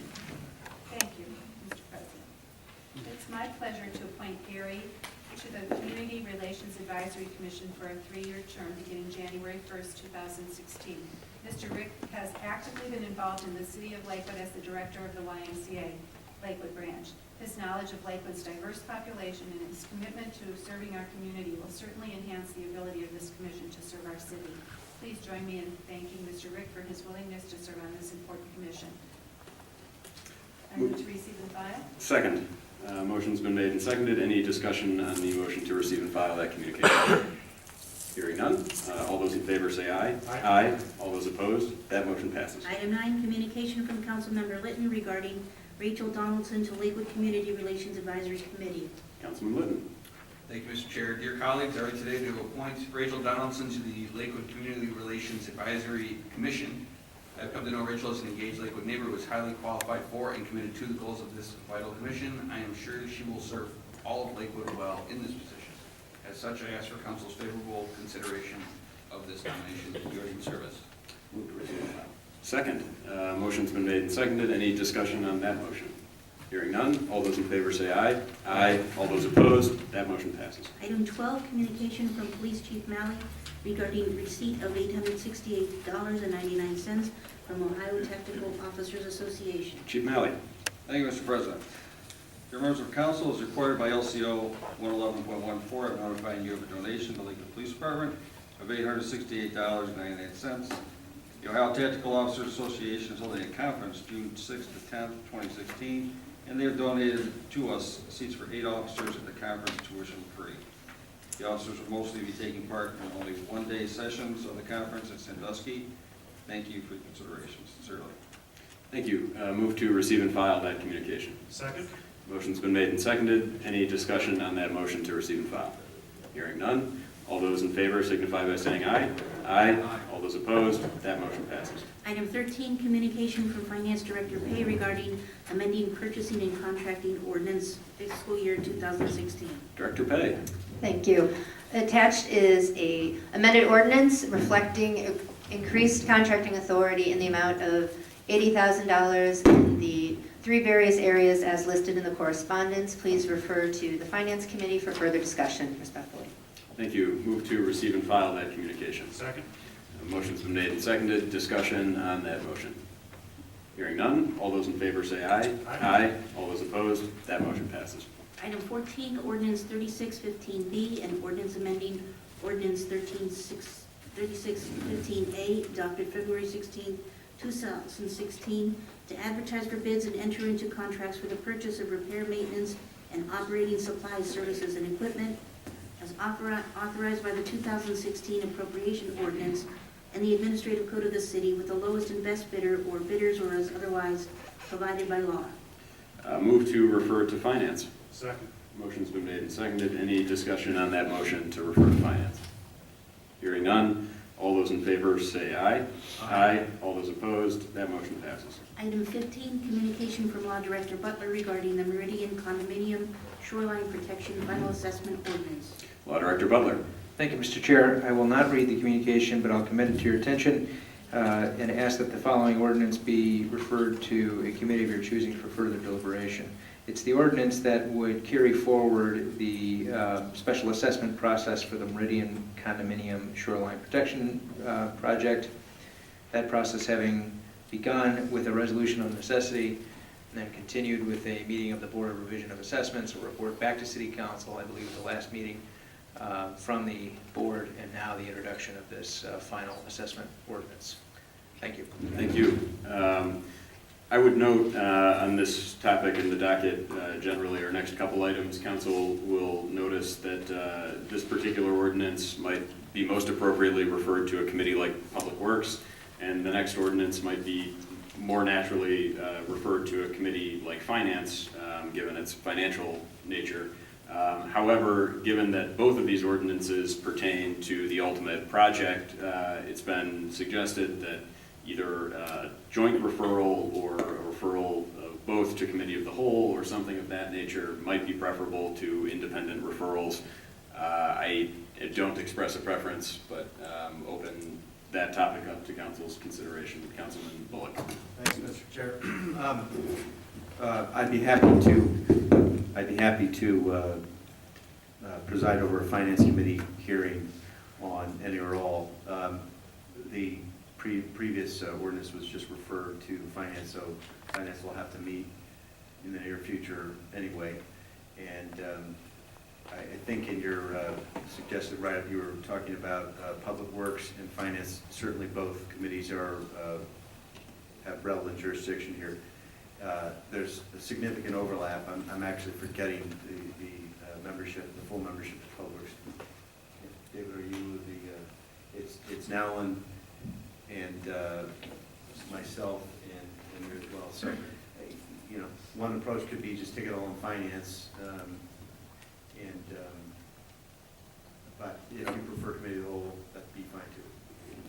I don't have a preference. I want to be somewhat deferential to Councilman O'Malley, as this project is a Ward 4 based project. I don't know if, yes, that's right. So if there aren't objections from other council members, it sounds like we might have consensus around finance committee referrals. So I believe at this moment we just have the communication from Law Director Butler that was read. So move to receive and file that communication. Second. Motion's been made and seconded. Any additional discussion on that motion? Hearing none, all those in favor say aye. Aye. All those opposed, that motion passes. Item 16, ordinance 2516, an ordinance determining to proceed with the improvement of the shoreline abutting the Meridian Condominium 12550 Lake Avenue by the construction and installation of a revetment on the northerly property line by Lake Erie and including any and all appurtenances thereto. Move to refer to finance. Second. Motion's been made and seconded. Any discussion on that motion? Hearing none, all those in favor say aye. Aye. All those opposed, that motion passes. Item 17, communication from Finance Director Pay regarding Capital Contracting Authority Meridian Revetment Special Assessment Project. Director Pay. Following along with the theme of the Meridian, would like to introduce contracting authority for the said project, not to exceed $704,000. Please refer to Finance for further discussion. Thank you. Thank you. Move to receive and file that communication. Second. Motion's been made and seconded. Any discussion on that motion? Hearing none, all those in favor say aye. Aye. All those opposed, that motion passes. Item 18, ordinance 2616, an ordinance to advertise for bid and enter into a contract with the lowest and best bidder in accordance with the administrative code of the City of Lakewood for the Meridian Condominium Special Assessment Revetment Project. Move to refer to finance. Second. Motion's been made and seconded. Discussion on that motion. Yes, Mr. Councilman Chair. Bullock. I will be happy to accept this referral and also seek to find time that works for essentially the majority of the members, so that the colleague from Public Works and other council members who may have questions can attend. So hopefully as an off Monday night, that we have some time for things. Thank you.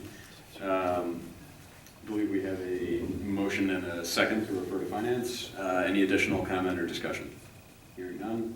All those in favor say aye. Aye. All those opposed, that motion passes. Item 19, communication from Planning and Development Director Siley regarding sale of vacant land. Director Butler. Thank you, Mr. Chair. On behalf of Mr. Siley, I just wanted to offer the communication to your attention and the ordinance that follows. The ordinance requests your permission to permit the planning director to enter into a contract with a real estate broker to market for sale these vacant parcels of land. These are commercial parcels located at Madison and Newman and 2 on West 117th Street. They were formerly nuisance properties that have since been demolished and turned over to the city's control. So it's Director Siley's request and the administration's request that this ordinance be referred to an appropriate committee of your choosing for further deliberation. Thank you. Thank you. Move to receive and file that communication. Second. Motion's been made and seconded. Any discussion on that motion? Mr. Chair. Yes, Councilman Bullock. Thank you. I just wanted to share with colleagues, I put in an inquiry to our planning department to make the suggestion that the commercial parcel on Madison Avenue could be developed by the city as additional parking, public parking. And the initial response is, that may not be called for or needed at this time, and that actually may be exactly the direction to go. But I thought that the line of questioning might be one that other colleagues might want to explore, and even if council were to proceed forward with the recommendation to sell the property, that there's a good opportunity to look into that need for additional parking where the opportunity provides itself. Thanks. Thank you. I appreciate you sharing those thoughts tonight, and I'm hopeful that our deliberations will be able to incorporate those kinds of topics. In terms of a referral for this ordinance, I would understand a committee like housing or something of that nature. However, I do think for the reason that Councilman Bullock just mentioned, that there might be considerations for these parcels that council members want to articulate. I think Cal, Committee of the Whole rather, would be a suitable place as well for this discussion. So I would move that we refer ordinance 27-16 rather to Committee of the Whole. Second. Motion's been made and seconded. Any discussion on that motion? Hearing none, all those in favor say aye. Aye. All those opposed, that motion passes.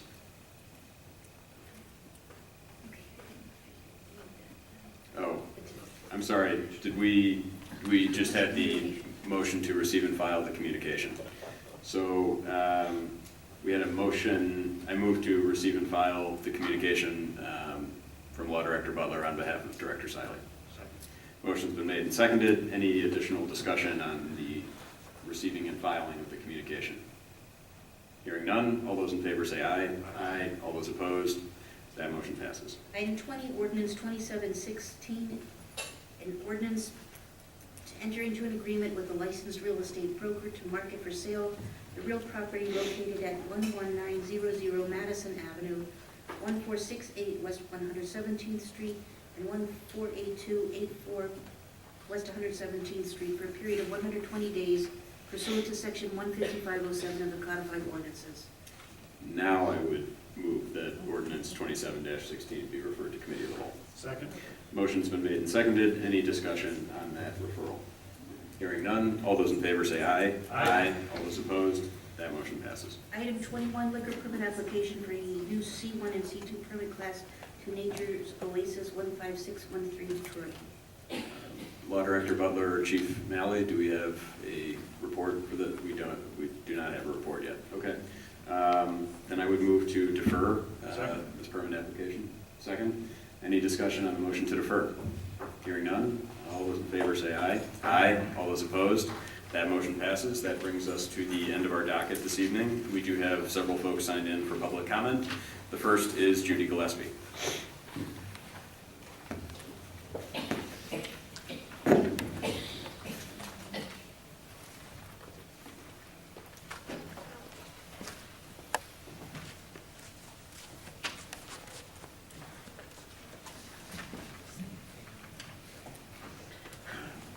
Judy Gillespie, 23003 Chandler's Lane, Olmsted Falls. I'd like to quote I would like to read a quote that I happen to have found today on the deck, and it was written by Jim O'Brien. He attributes the quote to his source is drlaura.com source.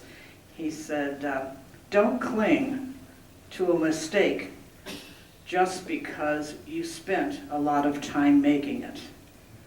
His commentary that he added to that was, don't cling to a mistake just because you spent a lot of time making it, or continue to spend hundreds of thousands of dollars trying to justify it. I thought that was an interesting insight. I can only stand here in front of you, and as elected officials on the Lakewood City Council, as well as the Mayor Summers and his charter department heads here, and think about the outrageous, unprofessional actions that each and every one of you have taken against the wonderful, trusting, and ever hopeful residents of Lakewood, Ohio. Again, I will say that I believe that you sold or gave away Lakewood Hospital right out from under the very people you were elected by and asked to represent them. This is at a high cost to basic human life care, as well as the inexcusable financial loss to the city funds. I believe the Cleveland Clinic is in Lakewood to cripple your economy and community by eliminating an independent competitor. They no longer could make the money in Lakewood they wanted. It has never been about anything else but what financially is in it for them. When that changes, they will pull out and walk away. When the remaining ED doesn't make the money they expected it to be making right now, the Cleveland Clinic financial picture will be modified or reneged on them, as they did on the 30-year contract that was never honored. There are very evident loopholes written in the master agreement that they would plan on utilizing when they need to. 7 people made this decision back on December 21st, 2015, for all 52,131 residents without listening and considering their needs and desires. Remember, my cliche, the tail, who I always recognize as Cleveland Clinic, as the tail is wagging the dog, and the dog is the city of Lakewood. For the record, I believe that you are and were deceived by Cleveland Clinic's lies and promises.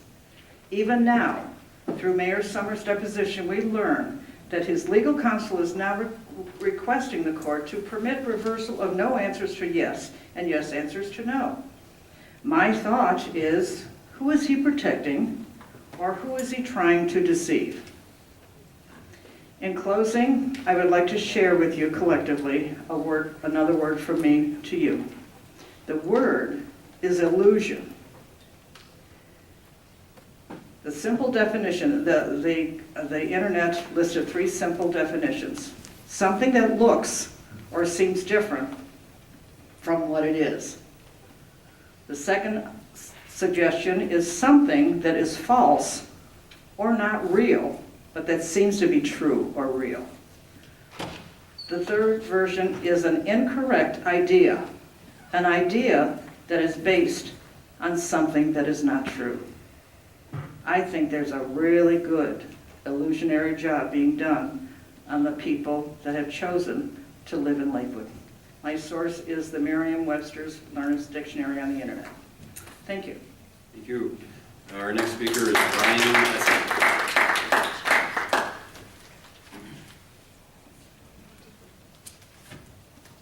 Brian Essie, 15306 Edgewater.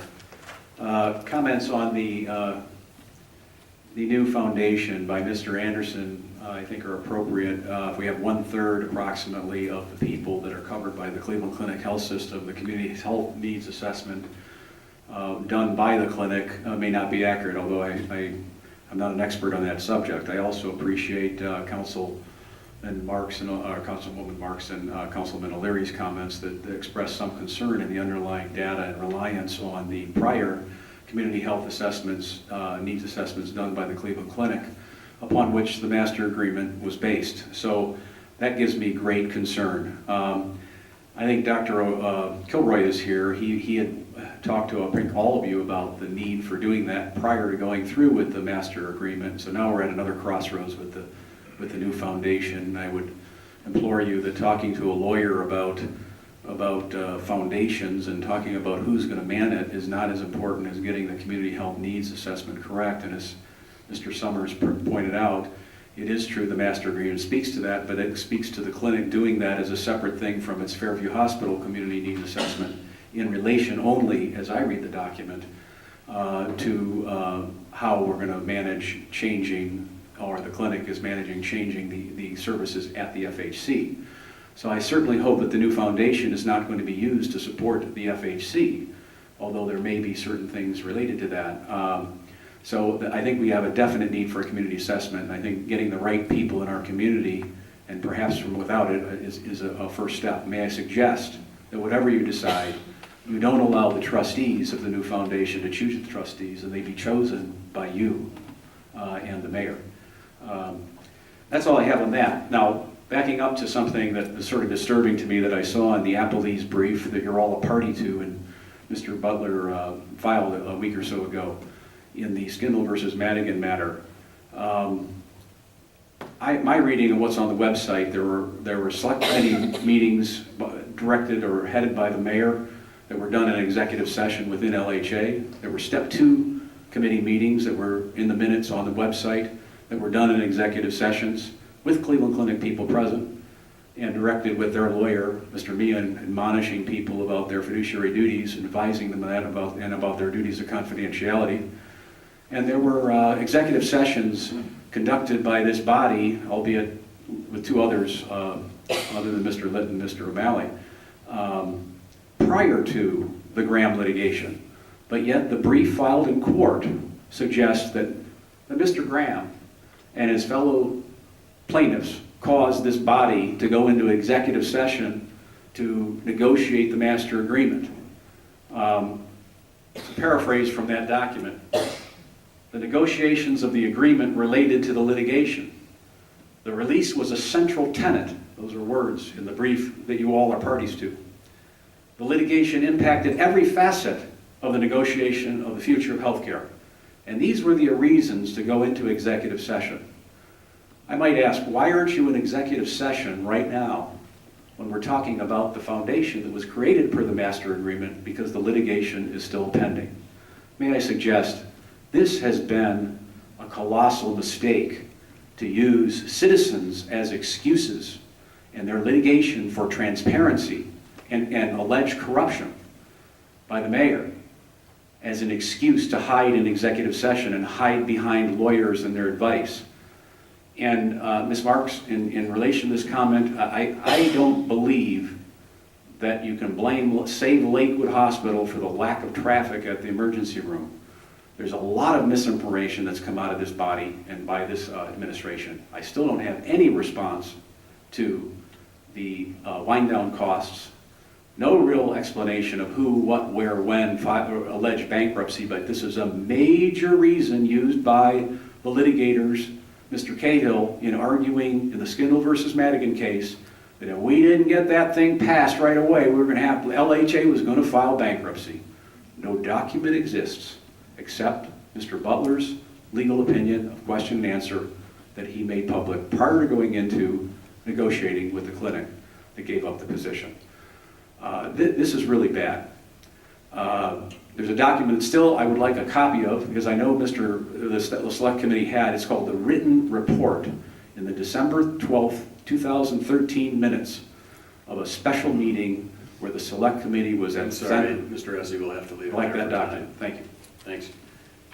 I would note as a factual matter that to the extent that it was alleged that there were open meetings violations, those allegations were against City Council and City Council's deliberations. And so those deliberations did occur after the filing of the lawsuit. So a reference was made to the fact that the mayor was in some meetings or something at some point prior to a lawsuit being filed. And I just want to clarify that the allegations that were alleged against City Council were that City Council was violating the Ohio Open Meetings laws with its meetings after the filing of the lawsuit. If I could, My answer is I think we're going to move on to Mr. Graham. Okay. Mr. Graham is our next speaker.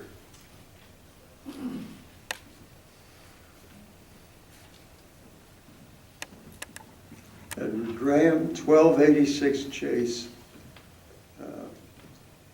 Some mention was just made by Mr. Bullock about considering more city parking with these properties on 117th and Madison and so on. One thing I have noticed is with public parking, there's a lot that the city owns on Madison Avenue, near Bell Avenue.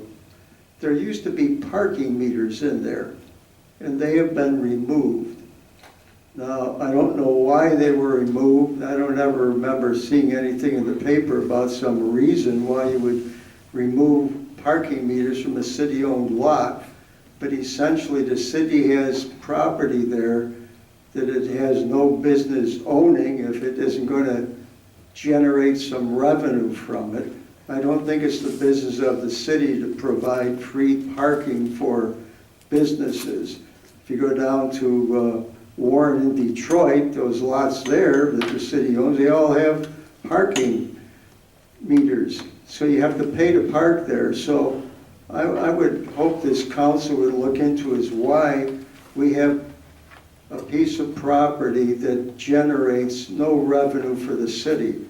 Is this just a special deal for some particular business there, or what? But it's totally improper. And then as far as this new foundation, I would think some of the things that should definitely be concerned about is if there is a board for that foundation, that it should have ethics training required for anybody who would be serving on it. And I would think that there certainly should be no allowing of conflicts of interest. We had conflicts of interest involved in the original lease when this hospital was initially leased. The issue of conflicts supposedly was that people who had a conflict of interest and were doing business with the hospital, they wouldn't be able to vote on the issues involving it, which is a totally idiotic thing. And I would certainly hope that there will be no allowing of any type of conflict of interest in any possible way that it can be waived. And I would also suggest that the members of that should all be Lakewood citizens. Since it's Lakewood money that's going into there, it should be for the purpose and controlled by citizens of Lakewood. And as has been previously mentioned, people, this should not be a self-perpetuating type of board either. The city council should really have control of how people get to serve on that, handling huge amounts of money. Shouldn't have people from outside the city controlling our money. Thank you. Thank you. To clarify, I think the parking lot that was being referenced is on the south side of Madison, east of Bell, like immediately adjacent to Cottage of Flowers, if I'm thinking of the right lot. We can certainly try and figure out what the situation is with the meters or the city's ownership of that. Director Pay? Yes.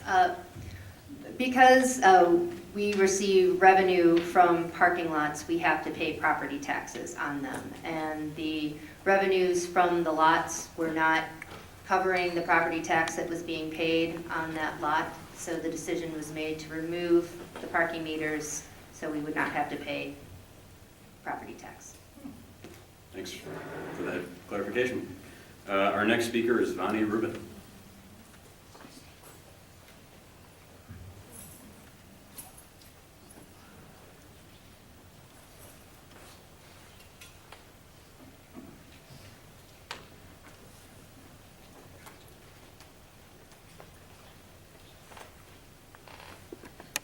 Good evening. I would like to be reminded that I also want to speak about insurance as well as the City of Lakewood Hospital business. Vonnie Rubin at 14401 Detroit. I'll speak about insurance first. For people who happen to have Medicare only, no Medicaid, there is quite a bill if you happen to go into the hospital. And the people who get financial help are either the people without insurance, without any health insurance, and or if they're under poverty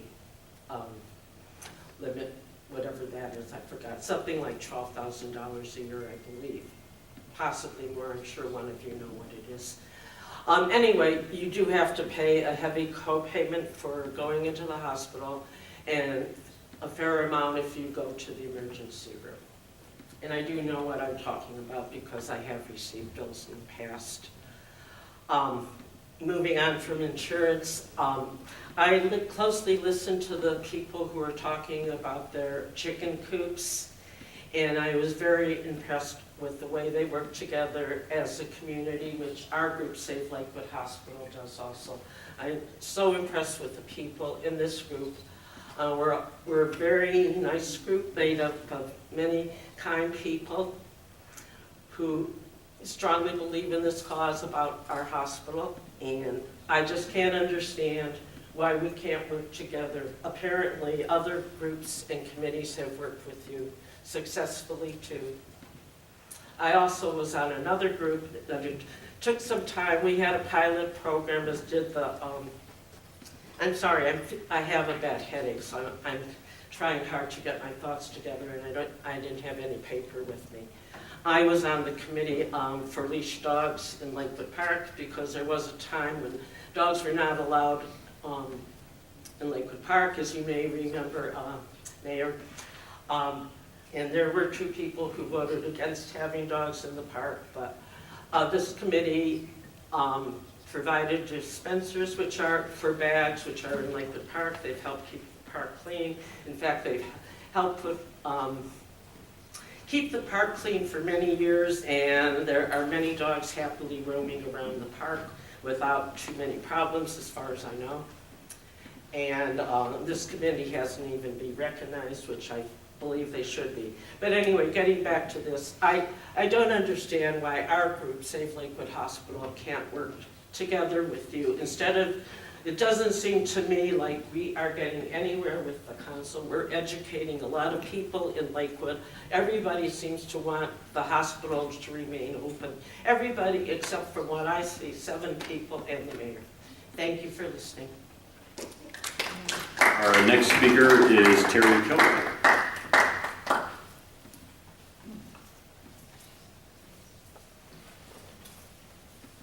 Hi, I'm Dr. Terry Kilroy. 15431 Edgewater Drive is my home. My office is 14701 Detroit Avenue. Just a couple of comments about the ER situation because, I kind of have a unique perspective on this. I send patients to the ER, I receive patients from the ER, I treat patients in ERs. Interestingly enough, I've also been patients in the ER, and I've been patients in outside ERs transferred to other hospitals, and I've been patients in an ER transferred to the same hospital. And the question I have is how is a freestanding emergency room going to impact my practice, and how is this actually going to work? I think one thing that would be very useful is, for example, when you call EMS or 911, they pick you up. They then apply a triage protocol which determines whether the ambulance is going to go to the freestanding ER versus an attached ER. And I think it would be useful for the community to know precisely what that protocol is, because it's really a rough guideline to allow patients to also see not only what the service they'll get from 911 is, but when they're making a decision as far as whether they're going to toss somebody in a car and go to the freestanding ER or toss the patient in the car and take it to an attached ER, a hospital-attached ER, they can make those kinds of decisions. I mean, the error we all don't want to see is the standard worst nightmare thing, which is you chuck Uncle Louie in the back of your car and he arrives in the ER, any ER entrance, with no blood pressure, no pulse, and basically half dead. And so I think there may be a role here for the city to educate the population, much like Seattle did when they educated their population to how EMS works and how CPR works, and they did those kinds of things. The second thought I had was when we had the discussion last week about that one single case, I mean, my perspective was kind of a little bit different than the argument that was going here. The attending physician on that patient actually called me up and told me what his side of that case was. I heard a different side from Chief Gilman about what his side was. But what struck me as unfortunate is when I used to be the director of the ICU, I sat on all the medical practice committees, and we would have reviewed that case in the formal setting of a medical practice committee and the ER practice committee. It would have then been sent up the pipeline, eventually reaching the board, where the 2 city council people and the mayor would have seen at least some output about the analysis of the quality of care in that emergency room, so they could act as our surrogate basically watchdogs to make sure that our patients were being treated properly. You know, I'm not sure exactly what happened in that case, but I just missed the opportunity to find out what really happened to that patient, and was it an avoidable or not an avoidable thing. So one of the questions I have is, you know, we're going from a situation where we had our elected officials as part of the board being able to monitor quality in that ER, and that's gone now. And so how exactly are we going to monitor the quality of the care of our patients in that emergency room? Because if we're not part of the board of the Cleveland Clinic, we'll probably never see that. And frankly, their quality things don't report through the way ours did. And so, you know, when I look at this freestanding ER, the question I have is, most of my patients, I'm a subspecialist, when my patients go to the ER, they assume they're going to be admitted, and 90% of the time they are correct, they get admitted, okay? And so when they ask me what ER they should go to, I tell them, you think you're going to get admitted, go to the place that has a hospital, because the delay between when you come in the door and when you finally get a bed can be considerable, okay? I haven't seen any data about what that is right now. One of the nurses who works in that ER tells me it's about 4 to 5 hours. If you have a patient who comes into Lakewood's ER and it's determined they need to be admitted before they're actually in place in another hospital in a bed, okay? That's a little bit long, okay? Our old days when we had direct admits, it would be about an hour to 2 hours between when you hit the door and when you hit your bed. But we have no idea to know what those numbers are. And I don't see anything in this agreement that gives us any right or direct access to any of the answers to those questions. So the real problem I have as a physician in this community right now is I was intimately involved with the quality care of the patients in our community through the hospital.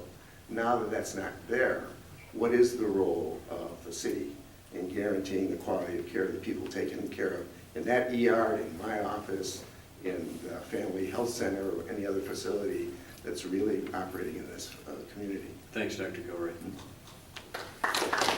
Our next speaker is Kevin Young.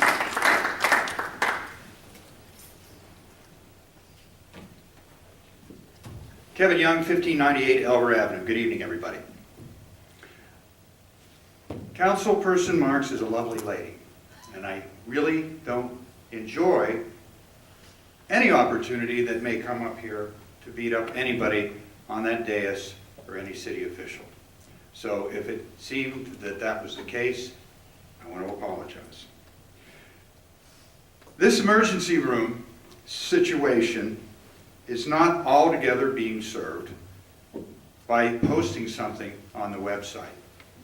You really need to do a direct mail piece. And we need to get beyond the way that emergency rooms are being defined across the country. We have to understand that we're Lakewood, Ohio, and we don't shrink to fit. We have to understand that every one of these emergency rooms are different. Our emergency room, as it stands, does not have a cath lab. And as Dr. Kilroy has testified, it's very, very important that if you are having a heart attack or if you are having a stroke, you need to get to a hospital that has an emergency room attached to it, because time is tissue. Chief Gilman says that the median time for somebody to arrive at a home in Lakewood, an emergency vehicle to arrive at a home in Lakewood, is 23 minutes. Now that's the median time. It could be longer. That's from the time they're picked up till the time they get to a hospital if they were going to Fairview. Okay, thank you for the correction. It's about 4.5 minutes on average. Okay, thank you for the correction. 23 minutes though, round trip, right? One way. 23 minutes one way? All right. That's time. It used to be time where somebody would arrive at the hospital, and if they were having a problem, they'd go right into a cath lab or wherever they need to go to be taken care of. Now, they stop off at what is called an emergency room, and then there's more time if it is an emergency for them to get to another hospital. None of this was necessary. There was an offer from Metro Hospital on the table. We could have had a hospital, but we don't.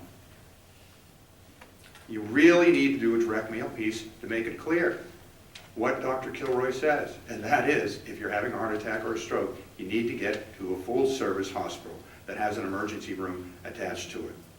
I hate to say it, but We all know the influence that big money has on government. We see it in Washington, D.C., we see it in Columbus, Ohio, and now we're seeing it here.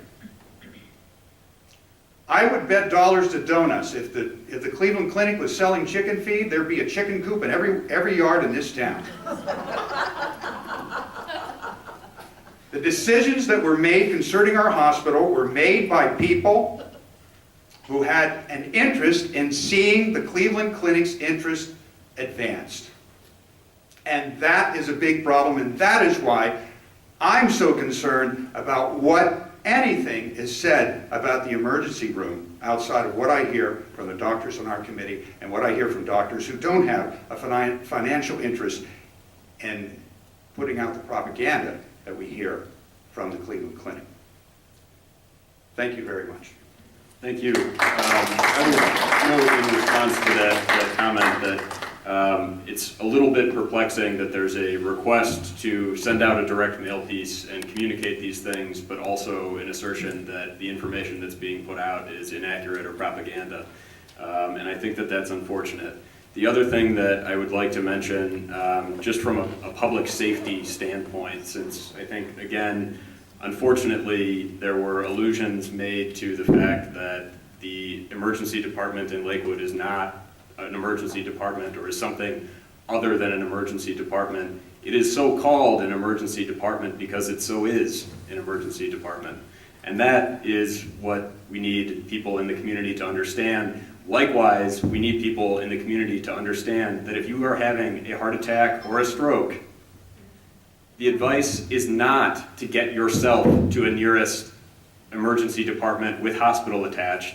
The advice is to call 911 and get emergency medical services to start treating your condition immediately.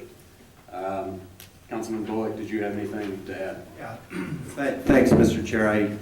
It's always good to hear from all Lakewood neighbors, and once again, the residents who speak regarding the hospital are appropriately concerned about transparency, good governance, and quality health care. We're on the same page on all these things. I think the source of difference of comments is that there's been a significant misconstruing of the facts, and that there is no violation of open meetings or public records requirements. All of those are being complied with, and there's more requests that come in. They'll continue to be accurately complied with. And I don't think that the comments regarding medical protocols are clearly understood by the commenters either. Mr. Young, I would point out that there's a difference between treatment and admission. The only difference today at the emergency room in Lakewood Hospital is that you can't be admitted on site. And I would also point out something I've said before. I think all of our first preference is that we would have retained Lakewood Hospital as an inpatient facility. We were not able to do that, and so what we did was negotiate the best outcome that we could for medical services, for the tax base to recover, for the ability of the city to redevelop the property so that it would be an economic asset, not a white elephant that drags down vitality in our city, and to conserve the resources so that we can form a new Lakewood Community Healthcare Foundation to serve all of us. That's a lot of something. So do you want something or nothing? I want something. We negotiated quite a lot of something. So, but that still wasn't our first choice. And I wish it were different. But we did also negotiate the retention of a full 24/7 emergency room that continues. I don't think, by the way, one of the comments was that the Cleveland Clinic makes money, and as soon as they don't make money, they'll close the ER. There's two responses to that. Number one, they can't. Under the terms of the master agreement, there's an enforceable agreement that they can't do that. And if they do that, they lose other rights under the agreement. And second, I don't think they're making money today or ever in the emergency room. That's not a revenue-generating profitable part of the operation. That's simply part of the healthcare mission. That's something that we negotiated. So the emergency room can and will continue to offer high-quality care. And the only difference is that after the care and the treatment is provided to that emergency patient, they can't be checked into Lakewood, they'll have to be transported to another facility. That has no bearing on what a patient should do during the emergency whatsoever. What they should do during an emergency is call 911 or go to their nearest emergency room, but preferably call 911 because the EMS will arrive, stabilize the patient, begin diagnosis before the transport. And I don't think Dr. Kilroy intended to convey a misunderstanding to anybody that Uncle Joe or Jeff should, in the midst of a heart attack or a stroke, drive himself anywhere, or even have a relative drive him or herself anywhere. You should call 911. So I will certainly support, as I think I shared the last time to Mr. Young and Mr. Graham, that the city can and should make a written communication. That written communication will say, call 911, go to your nearest emergency room. That's Lakewood Hospitals, or excuse me, Lakewood freestanding emergency room. I don't think that's what you're asking us to send, but what you're asking us to send would is based on a misconstruing of the facts. Lakewood Emergency Room can and will continue to provide high-quality emergency care. Thanks. As we noted, Councilwoman Marks. Thanks, Mr. President. I'd like to comment on a couple of things. Mr. Essie, who's already left, had alluded to the fact that I made a comment about the emergency department losing revenue or not having the numbers of patients that they should. Oh, hi, Mr. Essie. Thanks for coming back. I just wanted to clarify, I did check with Chief Gilman recently, and the numbers of patients being seen at Lakewood's freestanding emergency department are greater than anticipated. So they have not lost patients as a result of the emergency department remaining open. He couldn't give me those stats. He said he doesn't know. Excuse me, What excuse did you me, excuse me, I'm speaking. So that was information that he gave to me the night before he left on vacation. Secondly, to Mr. Young's comment, and to Dr. Kilroy, who I have a great deal of respect for. He's my husband's physician. He's a great physician. I am sure that he would not, as Mr. Bullock stated, would not advise his patients to drive themselves to the emergency department. In healthcare, and Dr. Kilroy would attest to this, I don't know how many years it has been that we in the healthcare industry are trying to educate patients to call 911.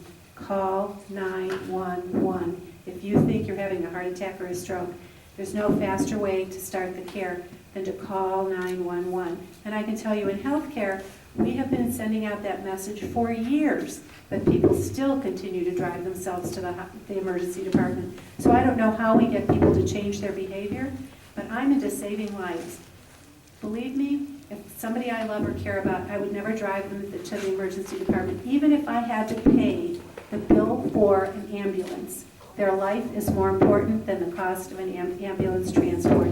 So I encourage all of you to share that message to all of those you love. Call 911. Thank you. Thanks. As I mentioned a few moments ago, that is the end of our docket for this evening. As for announcements from council, I would share one, which is that the Lakewood Historical Society Sale on the Grounds, annual Sale on the Grounds, is taking place this Saturday at the Nicholson House. So I encourage everyone to check out that great community function. And any announcements from the administration? All right, great. Any other business before council? Move to adjourn. Second, motion's been made and seconded. Any further discussion? Hearing none. All those in favor say aye. Aye. Adjourn.